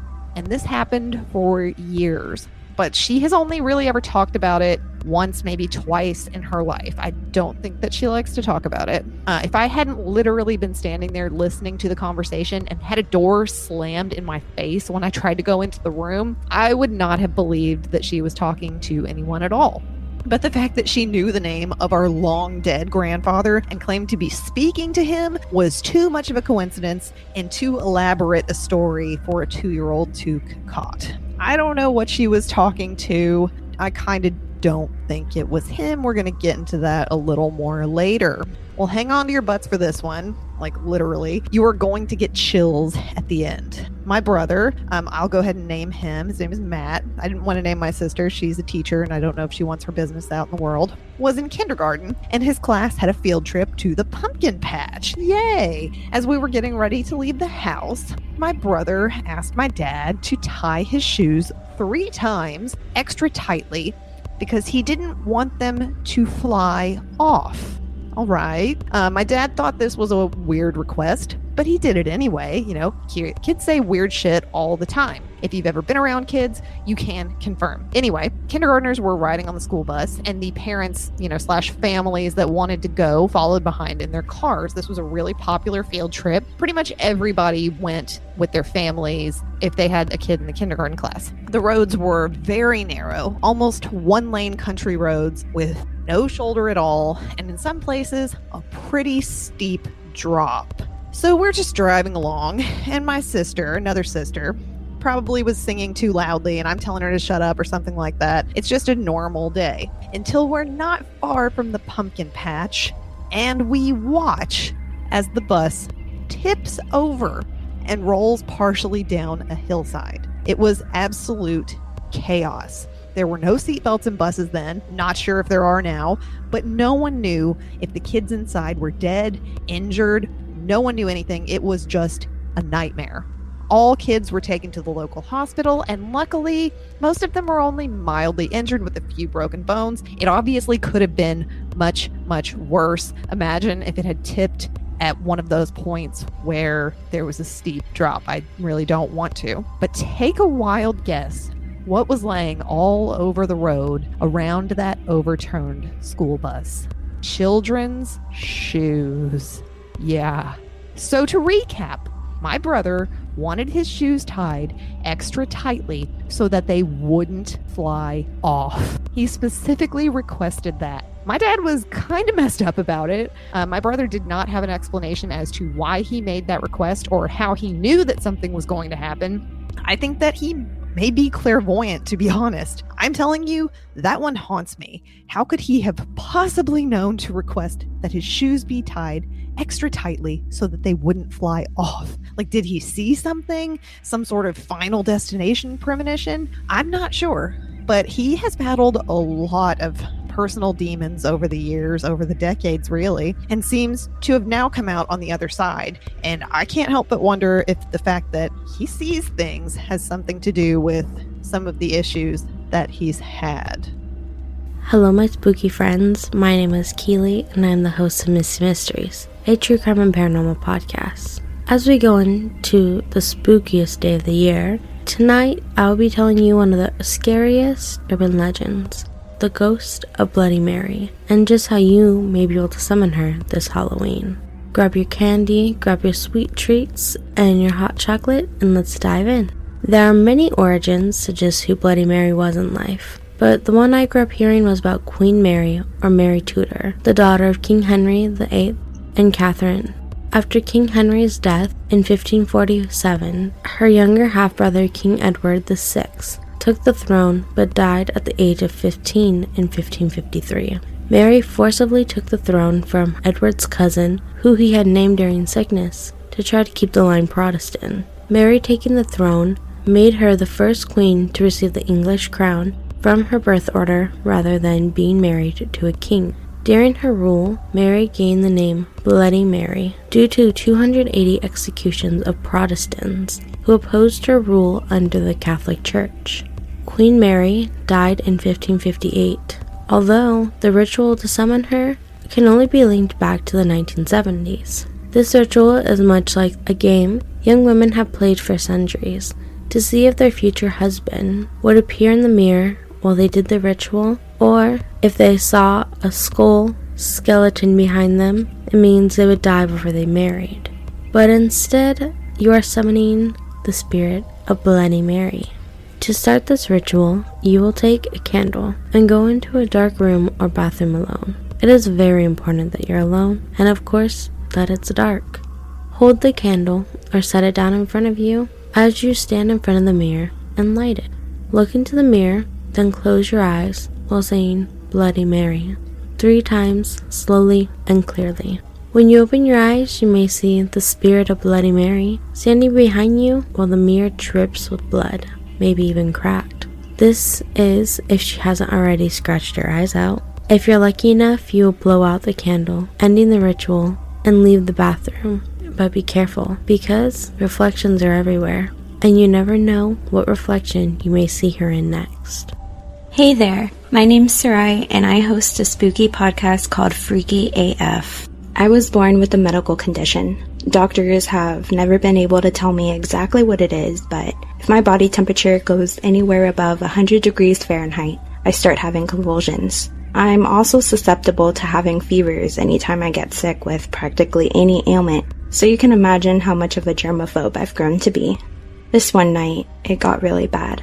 I was around 8 years old at the time, and I can remember my mom giving me some NyQuil to help fight the fever, and to hopefully lull me to sleep.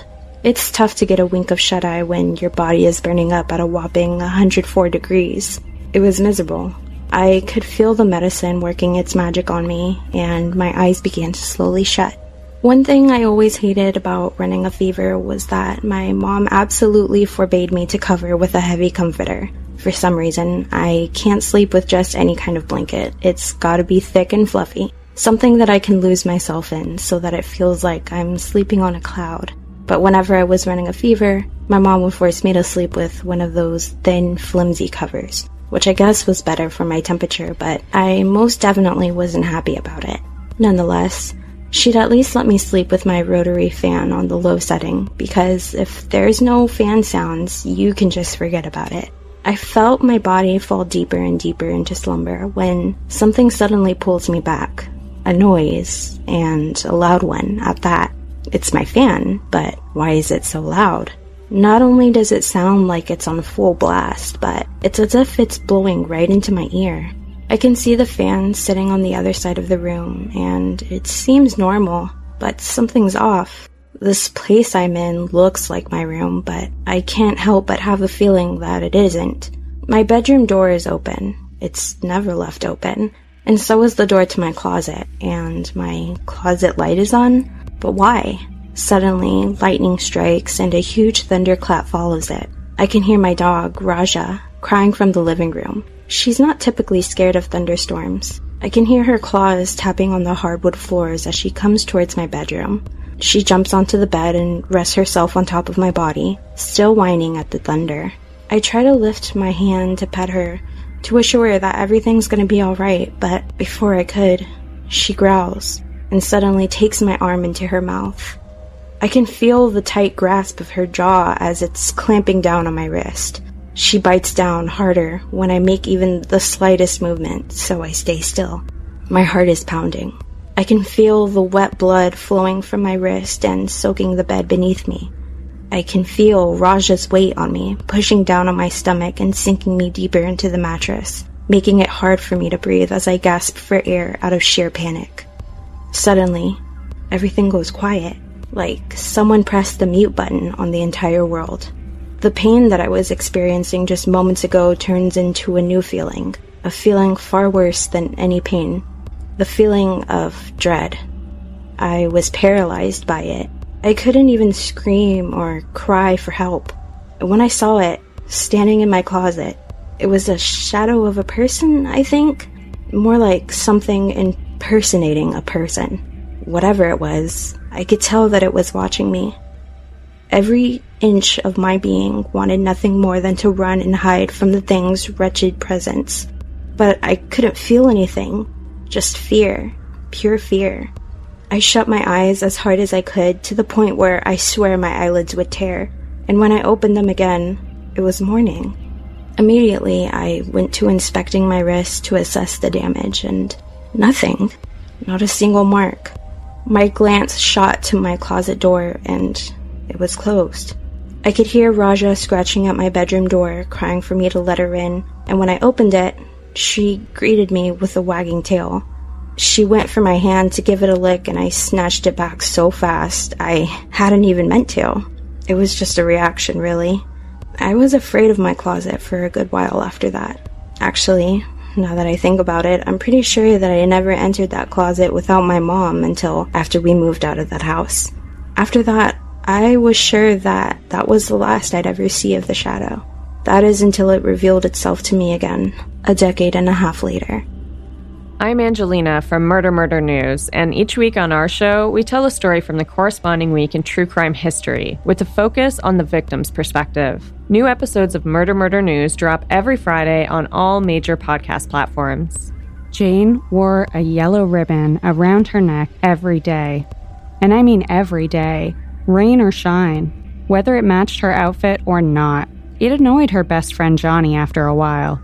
He was her next-door neighbor and had known Jane since she was 3. When he was young, he had barely noticed the yellow ribbon, but now they were in high school together. It bothered him. "Why do you wear that yellow ribbon around your neck, Jane?" he'd ask her every day, but she wouldn't tell him. Still, in spite of this aggravation, Johnny thought she was cute. He asked her to the soda shop for an ice cream sundae. Then he asked her to watch him play in the football game. Then he started seeing her home. And come spring, he asked her to the dance. Jane always said yes when he asked her out, and she always wore a yellow dress to match the ribbon around her neck. It finally occurred to Johnny that he and Jane were going steady, and he still didn't know why she wore the yellow ribbon around her neck. So he asked her about it yet again, and yet again she did not tell him. "Maybe someday I'll tell you about it," she'd reply. Someday. That answer annoyed Johnny, but he shrugged it off because Jane was so cute and fun to be with. Well, time flew past, as it has a habit of doing, and one day Johnny proposed to Jane and was accepted. They planned a big wedding, and Jane hinted that she might tell him about the yellow ribbon around her neck on their wedding day. But somehow, what with the preparations, and his beautiful bride, and the lovely reception, Johnny never got around to asking Jane about it. And when he did remember, she got a bit teary-eyed and said, "We're so happy together. What difference does it make?" And Johnny decided she was right. Johnny and Jane raised a family of 4, with the usual ups and downs, laughter, and tears. When their golden anniversary rolled around, Johnny once again asked Jane about the yellow ribbon around her neck. It was the first time he brought it up since the week of their wedding. Whenever their children asked him about it, he'd always hushed them, and somehow none of the kids dared ask their mother. Jane gave Johnny a sad look and said, "Johnny, you've waited this long. You can wait a while longer." And Johnny agreed. It was not until Jane was on her deathbed a year later that Johnny, seeing his last chance slip away, asked Jane one final time about the yellow ribbon she wore around her neck. She shook her head a bit at his persistence and then said with a sad smile, "Okay, Johnny, you can go ahead and untie it." With shaking hands, Johnny fumbled for the knot and untied the yellow ribbon around his wife's neck, and Jane's head fell off. Hi, this is Jenna. And this is Kelly. And you're listening to our ODFM Halloween special. I'm too excited. I'm excited. We're with so many other podcasts on Amazing this little podcasts. Yes, on this network, and we're so excited to be featured in it. So Kelly is going to share a story first. Do you believe in werewolves? Will I by the end of the story? No. I am on the fence about Bigfoot. I'm on the fence. Okay, you're open werewolves. to it. But this guy, he certainly believed in it. In 2018, he's 34-year-old Pankaj Basing. Well, he walked into a window store in Alexandria, Virginia. He needed to check some boxes that he believed had human DNA, like UPS. So he then, when he's going to check these boxes, he sees Brad Jackson, who's a 65-year-old manager of the store, and he presumes that Brad would have some knowledge about, quote, boxes with human DNA. So weird. So the two get in an argument because I don't know what you mean by boxes with DNA. And Pankaj's like, come on, I know you know about this. After the interaction, Pankaj believed that Brad was turning into a werewolf. He just decided... As one does when you get into an argument. Maybe he had figured Brad had too much werewolf DNA to recognize human DNA. But doesn't that mean he has, like, better, like, sniffing ability? His reasoning does not hold water. No. It would go opposite that. He would be less of a werewolf. Okay. So in reaction to this, he stabbed Brad over 50 times. Holy shit. Gouged his eyes out with a box knife. That escalated quickly. Very fast. Brad was found with cuts to his head, neck, and torso with a box cutter nearby. A dry erase marker also was believed to be used in the attack because the marker's cap was found embedded in Brad's body. Okay. Like, was he trying to stab him with the marker? Don't you need a silver bullet? Was not silver. An Expo pen? Maybe it was a silver Expo pen, and he's like, it's good enough. A UPS driver, he's delivering boxes at the building. He goes to drop off a package, and he's like, he sees a man kneeling on the floor praying. He's like, okay, not totally weird, a little weird, not totally weird. Right. So then he's going about his business. And then he sees this same man run out of the second floor business and jump into a Mercedes parked on the street. A woman and her child were in the Mercedes when the now naked Pankaj jumped into the backseat. At what point did he get naked? When did that happen? Maybe he was turning into a werewolf and he didn't want to rip his clothes. Right. I don't know. The guy was that naked. Jumped out was naked. Did he not notice that? Like, well, if he was hairy enough because he was turning into a werewolf. True. Oh, the rest of the marker, though, so it was later found in the Mercedes with Pankaj. The mom, she's in there, she's screaming for him to get out. They don't know this guy. With the mom and the kids still in there. Instead, he was not getting out, so they jumped out and they locked him in until the police get there. Does he not know how to use the door locks? Maybe not. Maybe he's in the back seat and there are no unlockers back there, sometimes. Or on the front, if you're a mom, you can lock it so they can't be unlocked from the back. And somehow they kept him in there. So cops arrive. They find Pankaj in the car with the capless dry erase marker and Brad dead in the business. Oh my God. God. Medical examiner later determined Brad had died of multiple blunt force and sharp force injuries. So while he's being arrested, Pankaj told police, I killed the wolf, and that there was still time to save 99% of the moon and planets. I don't know if he was running on all cylinders or he knows something we don't know, but it was very important information at the time. And something was off. Just saying. Either that one person had all the information to the secrets of the universe, or it's... And this was 2018, and we're all still here, so I think we're all right. A jury never came to the consensus if Pankaj was even fit to stand trial. They hear the same story you just told me. I think, and then some, because I bet I don't have all the details. Right. But the judge decided that he needed to serve time in a mental institution. He spent 3 years there and was released 2021. Killed somebody. In a really freaking horrid way, Right. So, hairy people out there, beware. This guy's back on the street. Exactly. Beware, because his release is conditional on the long list of requirements. So Pankaj must take his medication, thank God. Submit to drug and alcohol testing. This is weird. Pay for his own GPS monitor, but please don't make him go get a job somewhere. That is scary. Well, yeah, I mean, I understand he should have to pay for it himself, but how does he? Can he hold a job? I don't know. I think they said they thought it was severe bipolar. Anyway, he must either live with his parents in Alexandria or Fairfax County, or he has the option to move into an apartment that's tied with a mental health agency, but the parent must still live nearby. I mean, he's in his 30s. It's not like he's a kid. Oh, and he has home visits by community service support staff. Thank God. But Pankaj just got into trouble again after posting on online dating sites all over the place. This is pretty good. He described himself as an easygoing adventurer who believes in universal connection. But it gets better. He says that he's been away for a couple years traveling. Yeah. He was traveling, but just his mind and his body was still here.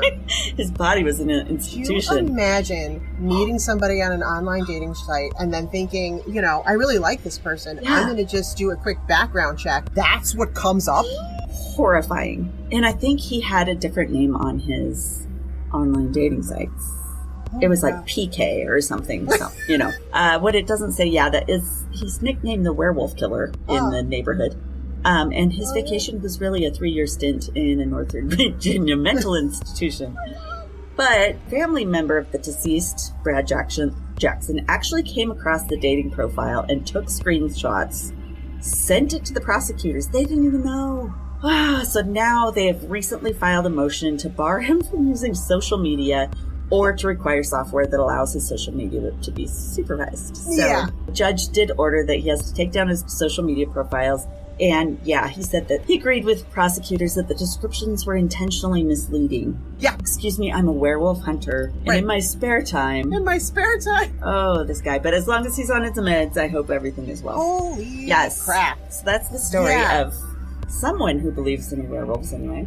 Okay, Halloween. Let's hear your story. All I'm right, so excited. mine's pretty Halloweeny too. Okay, so I'm going to tell you about Natalie Moskvin, who is a genius Russian historian, linguist, and a philologist. Philology is the study of language in oral and written historical sources and literary texts. Very cool. So he's a certified genius. He speaks 13 languages. He was a college professor and a journalist. Like when you see those Egyptian manuscripts and those types. He reads all that stuff, right? Wow, that's awesome. He was born September 1st, 1966 in Gorky, Soviet Russia, which is now known as Nizhny Novgorod, Russia. I don't know. Wow. It's the 5th largest city in the country. He considers himself, he's a self-proclaimed expert in the city's cemeteries. Hey, I love cemeteries, honestly, so... There's loving them, and then there's Natalie. His main area of academic interests were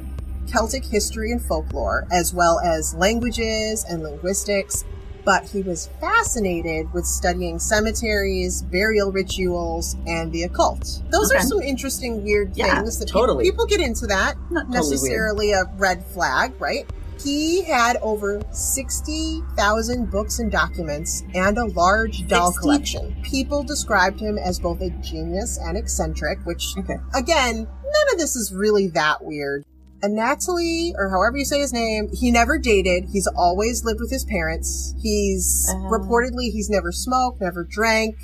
He was a regular contributor to Necrologies, which is a weekly publication about cemeteries and obituaries. He wrote an article in October of 2011 where he discussed how his dark obsession began. This is where things start to get creepy. In this article, he explains how in 1970, when he was about 13 years old, a group of men in black suits stopped him on the way home from school. And they were headed to the funeral of an 11-year-old girl named Natasha Petrova. The men took him with them and forced him to kiss the girl's corpse. What? What purpose would that serve at all? Like hoping to wake her up like she's Snow White or something? Right, like she's Snow White. It wasn't just like, at first I was like, wow, this sounds like a bunch of assholes. Well, it gets a little weirder. A quote from the article reads, "An adult pushed my face down to the waxy forehead of the girl in an embroidered cap, and there was nothing I could do but kiss her as ordered." He wrote, "I kissed her once, then again and again. The girl's grieving mother put a wedding ring on his finger and one on her dead daughter's finger." And even at that point, he wrote, "My strange marriage with Natasha Petrova was useful," he said, because it led him to a belief in magic and a fascination with the dead. I realize this mother is probably in a state of crisis because her daughter died. Her young daughter died.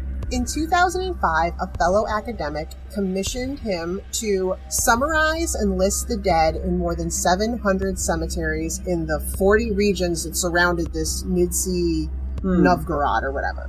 And Natalie claims that from 2005 to 2007, he visited 752 cemeteries in his hometown. He would take detailed notes and then research the histories of those buried there.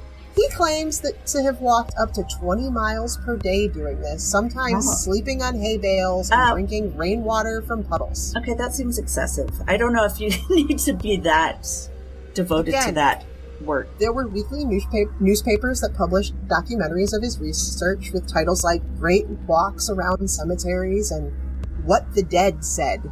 He even said that he spent a night sleeping in a coffin that had been set up for a person's funeral the next day. It's like, this looks comfortable. So, all this is really odd. In 2009, people in the area began finding graves of their loved ones dug up or desecrated.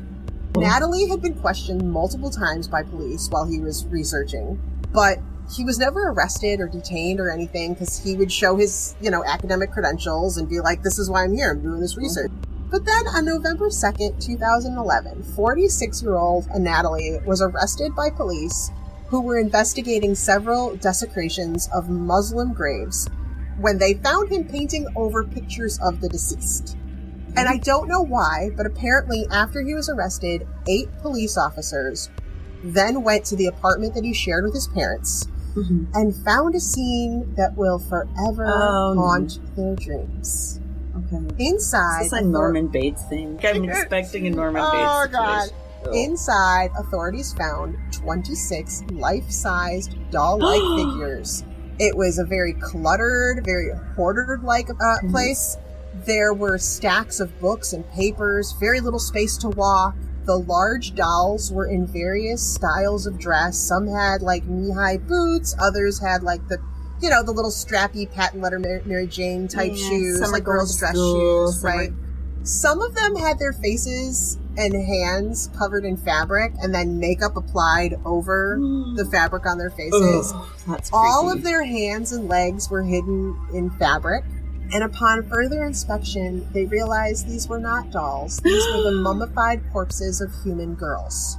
When police moved one of the bodies, it played music. It was like a music box. So when they realized inside their chests, he had embedded either music boxes or toys, so they would make sound when he touched them. Police also found plaques that were removed from gravestones, instructions on how he made the dolls, and just general doll making instructional booklets, maps of local cemeteries, and a collection of photographs and videos showing graves being opened and then disinterred bodies. It became apparent that the clothes worn by the dolls were the clothes the girls were buried in. One girl had a piece of her own gravestone that had her name on it embedded inside her. Another had the hospital tag with her date and cause of death. And a third had a dried human heart inside.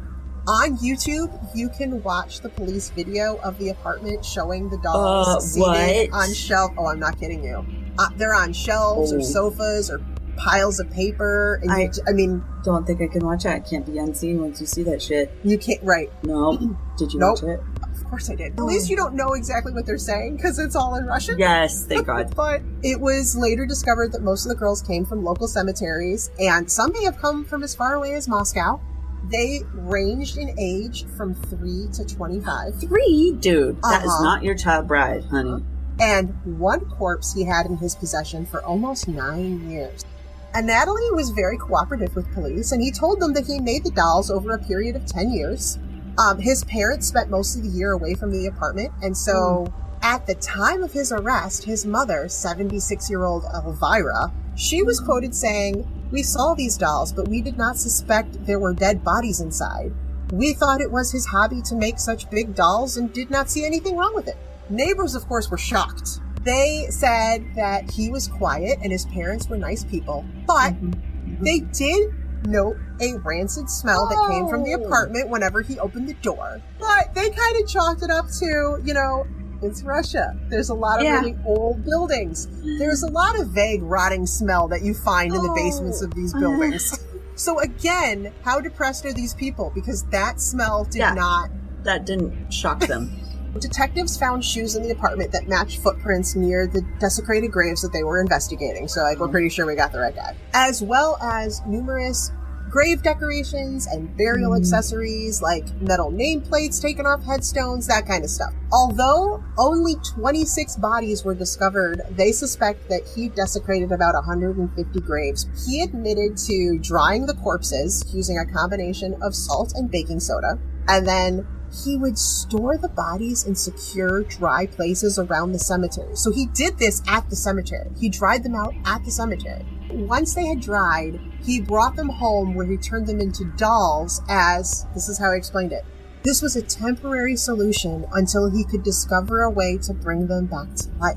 He prettied them up because he felt that their physical remains were too decayed and ugly for them to feel really comfortable and happy, and he was thinking of them. So he would wrap their limbs in like strips of cloth and stuff their body cavities with rags and padding. You know, in America, skinny is good. True. In Russia, you know, you want to look like you're well-fed. Well-fed is popular. Right, because that means you have money to, you know. Damn, I'd be so popular. He would put sheer nylons or pantyhose like over their faces and hands so that their actual skin wouldn't be exposed. Sometimes he gave them wax masks. I have a picture of one of those. That sounds horrifying. And then he'd paint them with nail polish because, you know, you don't want your makeup to fade. On some, he put buttons or toys in their eye socket so that they could watch cartoons with him. Oh, that's horrifying. Then he dressed them in brightly colored clothing with hoods or gave them wigs. He explained that he made the dolls because he was lonely and his biggest dream was to have children. And he said he tried to adopt, but the Russian adoption agencies wouldn't let him because he didn't make enough money. He denied having any sexual attraction to the dolls and considered them to be his children. He would talk to them, he'd interact with them, he celebrated holidays for them, he held birthday parties. I guess he probably hung 26 stockings on the fireplace. I don't know. Now looking, but see, they literally were stuffed. In court, he confessed to 44 counts of abusing graves and corpses. This is why I couldn't do one doll for murder. He didn't murder anything. In court, he addressed the victim's parents saying, you abandoned your girls. What? I brought them home and warmed them up. He told authorities, don't bother reburying them too deeply. I'm simply gonna dig them back up when I'm released.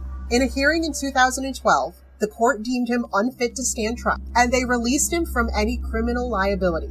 He was diagnosed with schizophrenia and sentenced to time in a psychiatric ward. While in treatment, Natalie explained how his hobby began 20 years earlier while searching the obituaries for recently deceased children. I know that older people will search the obituaries because they're looking to see people they know died.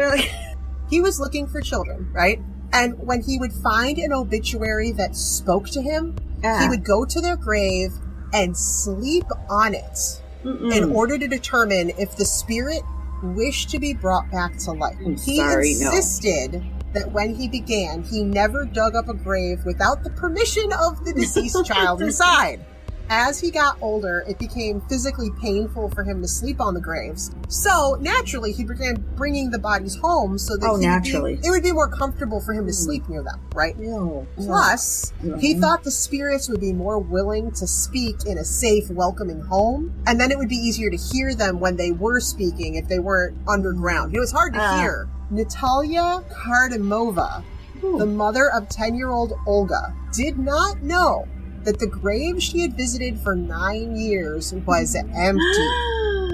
She was quoted saying, I still find it hard to grasp the scale of his sickening work, but for 9 years he was living with my mummified daughter in his bedroom. She said, I had her for 10 years, he had her for 9. 6 years later, in September of 2018, there was a hearing that would give him the opportunity to continue his psychiatric treatment in his own home. His doctors believed he was no longer dangerous and petitioned the court to release him for outpatient care. As of April of 2022, he was given a new diagnosis in the hopes of ending his incarceration in the hospital, where he's lived for the last 10 years. He is now 55 years old, and his new diagnosis is simply incapacitated. And this would mean that he could be released to live with friends or relatives. And Natalie said he wants to marry his girlfriends, and he wants to work as a foreign languages tutor, but he still refuses to apologize to the families of his victims. Right now, he's just incapacitated, but I don't know. We'll have to, watch the news to see if he actually gets released. Yeah, so there you go. We managed to do the true crime Halloween creepy-ass special. Thanks for joining us, and we hope you'll listen to our regular show ODFM podcast, which comes out weekly on Mondays. Thank you. Thanks, Darkcast. Hey, I'm Gina. My co-host Amber and I host the Weird True Crime podcast, where we cover true crime cases that will leave you asking yourself, did that really happen? We'll dive into well-known and not-so-known cases throughout history. Some are unsolved, and some are just unbelievable. We'll also talk about current news topics that range from kooky to questionable on episodes that we like to call Weird Headlines. Be sure to subscribe and listen on your favorite podcast service. The house I grew up in on Stout Oak Trail was built in the early 80s in one of those cookie-cutter neighborhoods with a set amount of floor plans scattered among each other. My parents bought our house in 1986, when I was just an infant, and I remember getting weird vibes when I was around 4 or 5 years old. It wasn't a big house, 1,800 square feet, 3 bedrooms, 2 bathrooms, kitchen, living room, you know, the standard stuff. But my bedroom always gave me the creeps. I never liked sleeping in it because I always felt like something was watching me from one of the corners of the room. I'd beg for my mom to sleep with me or find a way into their room pretty much every night because I was so uneasy. I had frequent nightmares about being stuck in our old Ford Bronco while it was driven by a disembodied hand, speeding through traffic, crashing through buildings. I'd also dream of a man in a long black cape with a black rimmed hat walking down the sidewalk on my street at night. Getting up to the bathroom was like being in my own horror movie. It was right across the narrow hallway lit up with a nightlight, but I always felt like something was right behind me on my trip to and from the bathroom. I'd usually run as fast as I could back to my room and shut the door, but then I still had to contend with whatever was watching me from the corner. My brother, who was 15 years older than me, moved in and out of the house a few times during my childhood. He would talk of hearing doors open and close at night when everyone was asleep. I heard it too on occasion. My bedroom window faced the space between our house and the neighbor's house, and we would hear someone whistling a tune sometimes at night in that direction. My mom always heard it too, but there was never anyone there. My brother finally moved out for good, and I decided I was tired of my creepy-ass room, so I moved into his. I no longer had that feeling that someone was watching me, but I wasn't in the clear. As I got older, I noticed my things going missing pretty frequently. Candy on the desk, a pencil, small trinkets or hair accessories or makeup just suddenly gone. And I mean gone. I would never find them again. One night, I was sitting on my floor listening to music on my giant 20-disc CD player, looking at myself in my full-length wall mirror hung on the back of my door. Suddenly, a Beanie Baby I had propped up on top of my giant computer monitor goes flying across the room. It didn't just topple off like maybe I had bumped the desk and it fell off. It went flying and landed several feet away from where it was sitting. I remember jumping up and running out to tell my mom. I can't remember her exact reaction, but it was definitely along the lines of, oh, the ghost just wanted to play, or something like that. This was probably the most obvious thing that ever happened in my home. My friend Amber, however, who lived in the same floor plan one street over, wasn't so lucky. You see, Amber lived in a mirror image of my house. We slept in the same bedroom. When Amber was a young kid, she remembers coming down with a cold or the flu and absolutely dreading it. Not because it's miserable being sick, but because of the nightmares that she always had. She didn't have bad dreams or nightmares very often when she wasn't ill, but every time she got sick, she had the same nightmares. All were about the man in the tall black hat.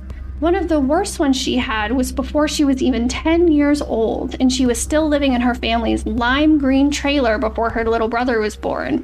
She got a cold and had a dream that the man in the tall black hat was tearing up the bed trying to get her. The dream itself wasn't a movie-like dream, but more of an abstract feeling. The only discernible thing about him was his hat and that he was tall and wearing all black, almost like a business suit. Fast forward to after her brother was born and they moved into the house on Hardwood Trail, the mirror image of mine. She got sick and dreamt about the man in the tall black hat again, but this time, other than the man, everything was super vivid. She told her mom about it, and she had never told her before about any of these dreams.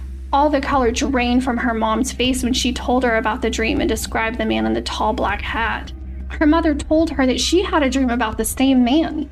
Tall, No discernible facial features, tall black hat, and wearing all black. In her dream, the doorbell rang and she answered it to find the man in the tall black hat standing on the other side. He didn't say a word to her, but after a moment he tried to reach through the door and grab her. Her mom dodged out of the way and proceeded to shut the door on the man. But before the door closed, she saw him look over her head at the back door that was directly behind her on the other side of the living room. She turned and ran to the back door and slammed it shut just in time for him to start banging on the door.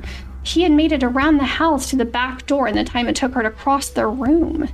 After that, he just banged on every door and window in the house until she woke up from her dream. A few days later, her mom was telling her sister about the dreams, and to their surprise, she informed them that her 3 kids also had nightmares about a man in a tall black hat. Oddly enough, though, once Amber told her mom about the dreams, neither of them dreamt of him again. The man in the black hat wasn't the only thing Amber's mom experienced in their house on Hardwood Trail.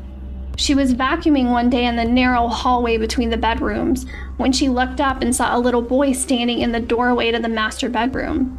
She guessed he was about 4 years old. He was wearing overalls with a long-sleeved white shirt underneath and tennis shoes.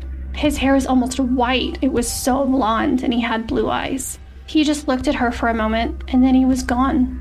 Along with the little ghost boy, Amber's house on Hardwood Trail was constantly making her family second-guess what they saw or heard. All of them, even her dad, who never believed in anything even remotely paranormal, would hear a radio playing in the middle of the night. They would get up and check every room in the house to make sure there was nothing on, or they would even check outside to see if someone was blasting the radio, but everything was silent. They couldn't make out the song or what the voices were saying, but it was easy to tell that it was like an old-timey radio station of some sort. Several nights they would be woken up by this radio playing and could never figure out where it was coming from. To add to that, I remember one night when I was sleeping over at Amber's house and we were watching the movie Grease in her living room. There was a night light plugged into the end of the kitchen counter that started flickering erratically before turning off. I always had the same feeling of being watched in her house, too. Now fast forward 15 years and Amber currently lives in a house on Iron Oak that's about 5 doors down from the house she grew up in on Hardwood Trail. When she had her daughter, she got a Graco baby monitor to set up in her room and a noise machine to help her sleep. At first, they just used the white noise setting on there since they just wanted it to not be so silent. But one night, she was sitting out in the garage with her mom and her husband, Patrick, and had the monitor with her. All of a sudden, they hear a man's voice coming from the monitor. They couldn't make out what he was saying or anything at first and thought it was just interference from a neighbor or something. But then that old-timey music started and it sounded just like the radio she heard all of those years before. The next morning, she changed the machine to play lullabies and never used the white noise again. While visiting the house on Iron Oak, Amber's mom was in a front bedroom when she heard Amber's oldest daughter say, "Hello?" When turning to look, she realized she was alone. The voice wasn't faint or quiet though, like a person standing right next to her had said hello. But her granddaughter had been in the kitchen on the other side of the house the whole time. When I got to college, one of my professors brought in a paranormal investigator to talk to us about the haunted history of the oldest building on campus. Of course, this was like the highlight of my semester, and I took the opportunity to chat with him about my childhood home. You see, my neighborhood has a sad history. There was a family that lived in a house like mine at the end of my street in 1989. The husband was not a good man. He had a successful business, but stashed all of his earnings at the office, forcing his wife and 3 children to live off of oatmeal. His shitty ways finally caught up to him and his business shut down. He took up a paper route in the neighborhood. He and his wife were going through a nasty divorce and were in quite a custody battle over their 3 small children. One morning after his paper route, while the mom was asleep on the couch, the husband decided if he couldn't have the kids, no one could. So he barricaded himself and his children in one of the bedrooms in the home with a dining room table made from an antique door that was given to them by my next door neighbors. He set the room on fire, killing himself and the kids. I told the investigator about the happenings in my home and my friend's home. I also told him about the sweet babies who lost their lives much too soon due to greed and anger. He solidified my thoughts that day about why these things were happening in our houses. The spirits of this broken man and his children were drawn to our houses because they were familiar and close by. The kids probably wanted to play or be seen, which is why they stole items, tossed my toys, and appeared to Amber's mom. The darker feeling was the man hovering over me while I slept or following me in the halls, opening and closing doors, whistling between the houses. The investigator said Amber probably had more intense occurrences because her house was closer to the house where it happened. It made me wonder if other people in the same floor plan ever had weird happenings in their home. My parents still live in that house, and now my kids spend the night in my old room when they stay with them. They are 9 and 6, and neither have ever said anything about eerie or uneasy feelings while sleeping there. Though, even at 37, I still get weird vibes. Hi everyone, my name is Raven, and I'm the host of Rogue Darkness Podcast. As part of the Darkcast Network and in honor of spooky season, I wanted to share a personal story with you that I can only describe as paranormal. I've had several odd and what I would personally consider paranormal experiences, from a plethora of shadow people encounters, to taps and thuds from within the walls, to seeing someone coming up the stairs when in reality, no one was there. The story I'm going to be telling you had happened to me close to 15 years ago when I was babysitting one of my mom's friend's children. They had one of those toy Ouija boards that glows in the dark that you can find at most toy stores, complete with a plastic planchette. Not something most would deem as a legit Ouija board used to commune with the dead.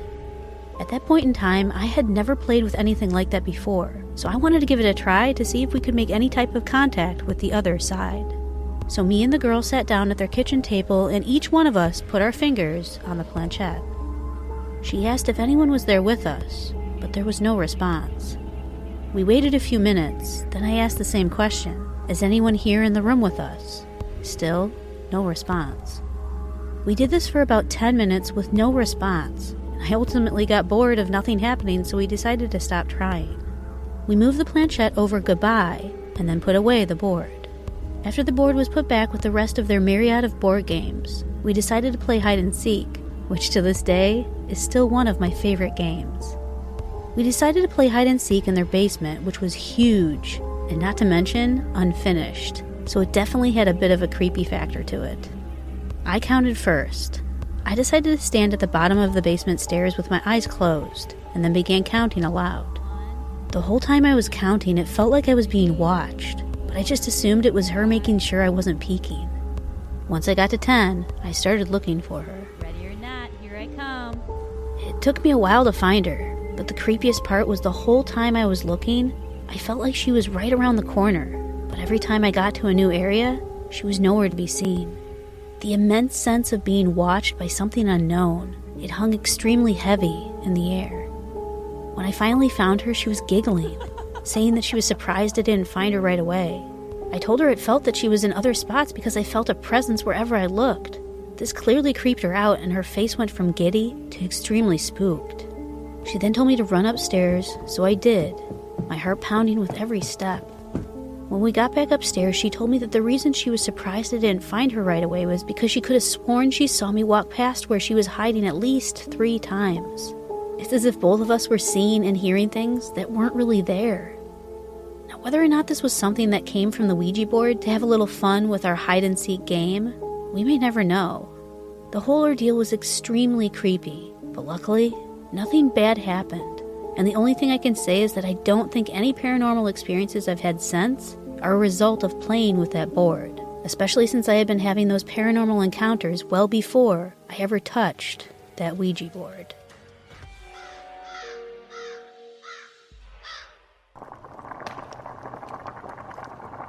Are you still with us? Good. We hope you've enjoyed our little sleepover, just as much as we've enjoyed keeping you awake.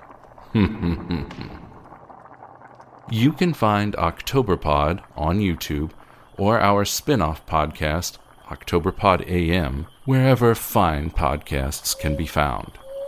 And be sure to look into all of the impeccable Darkcast podcasts on the World Wide Web at darkcastnetwork.wixsite.com/indie. Let me give that to you again.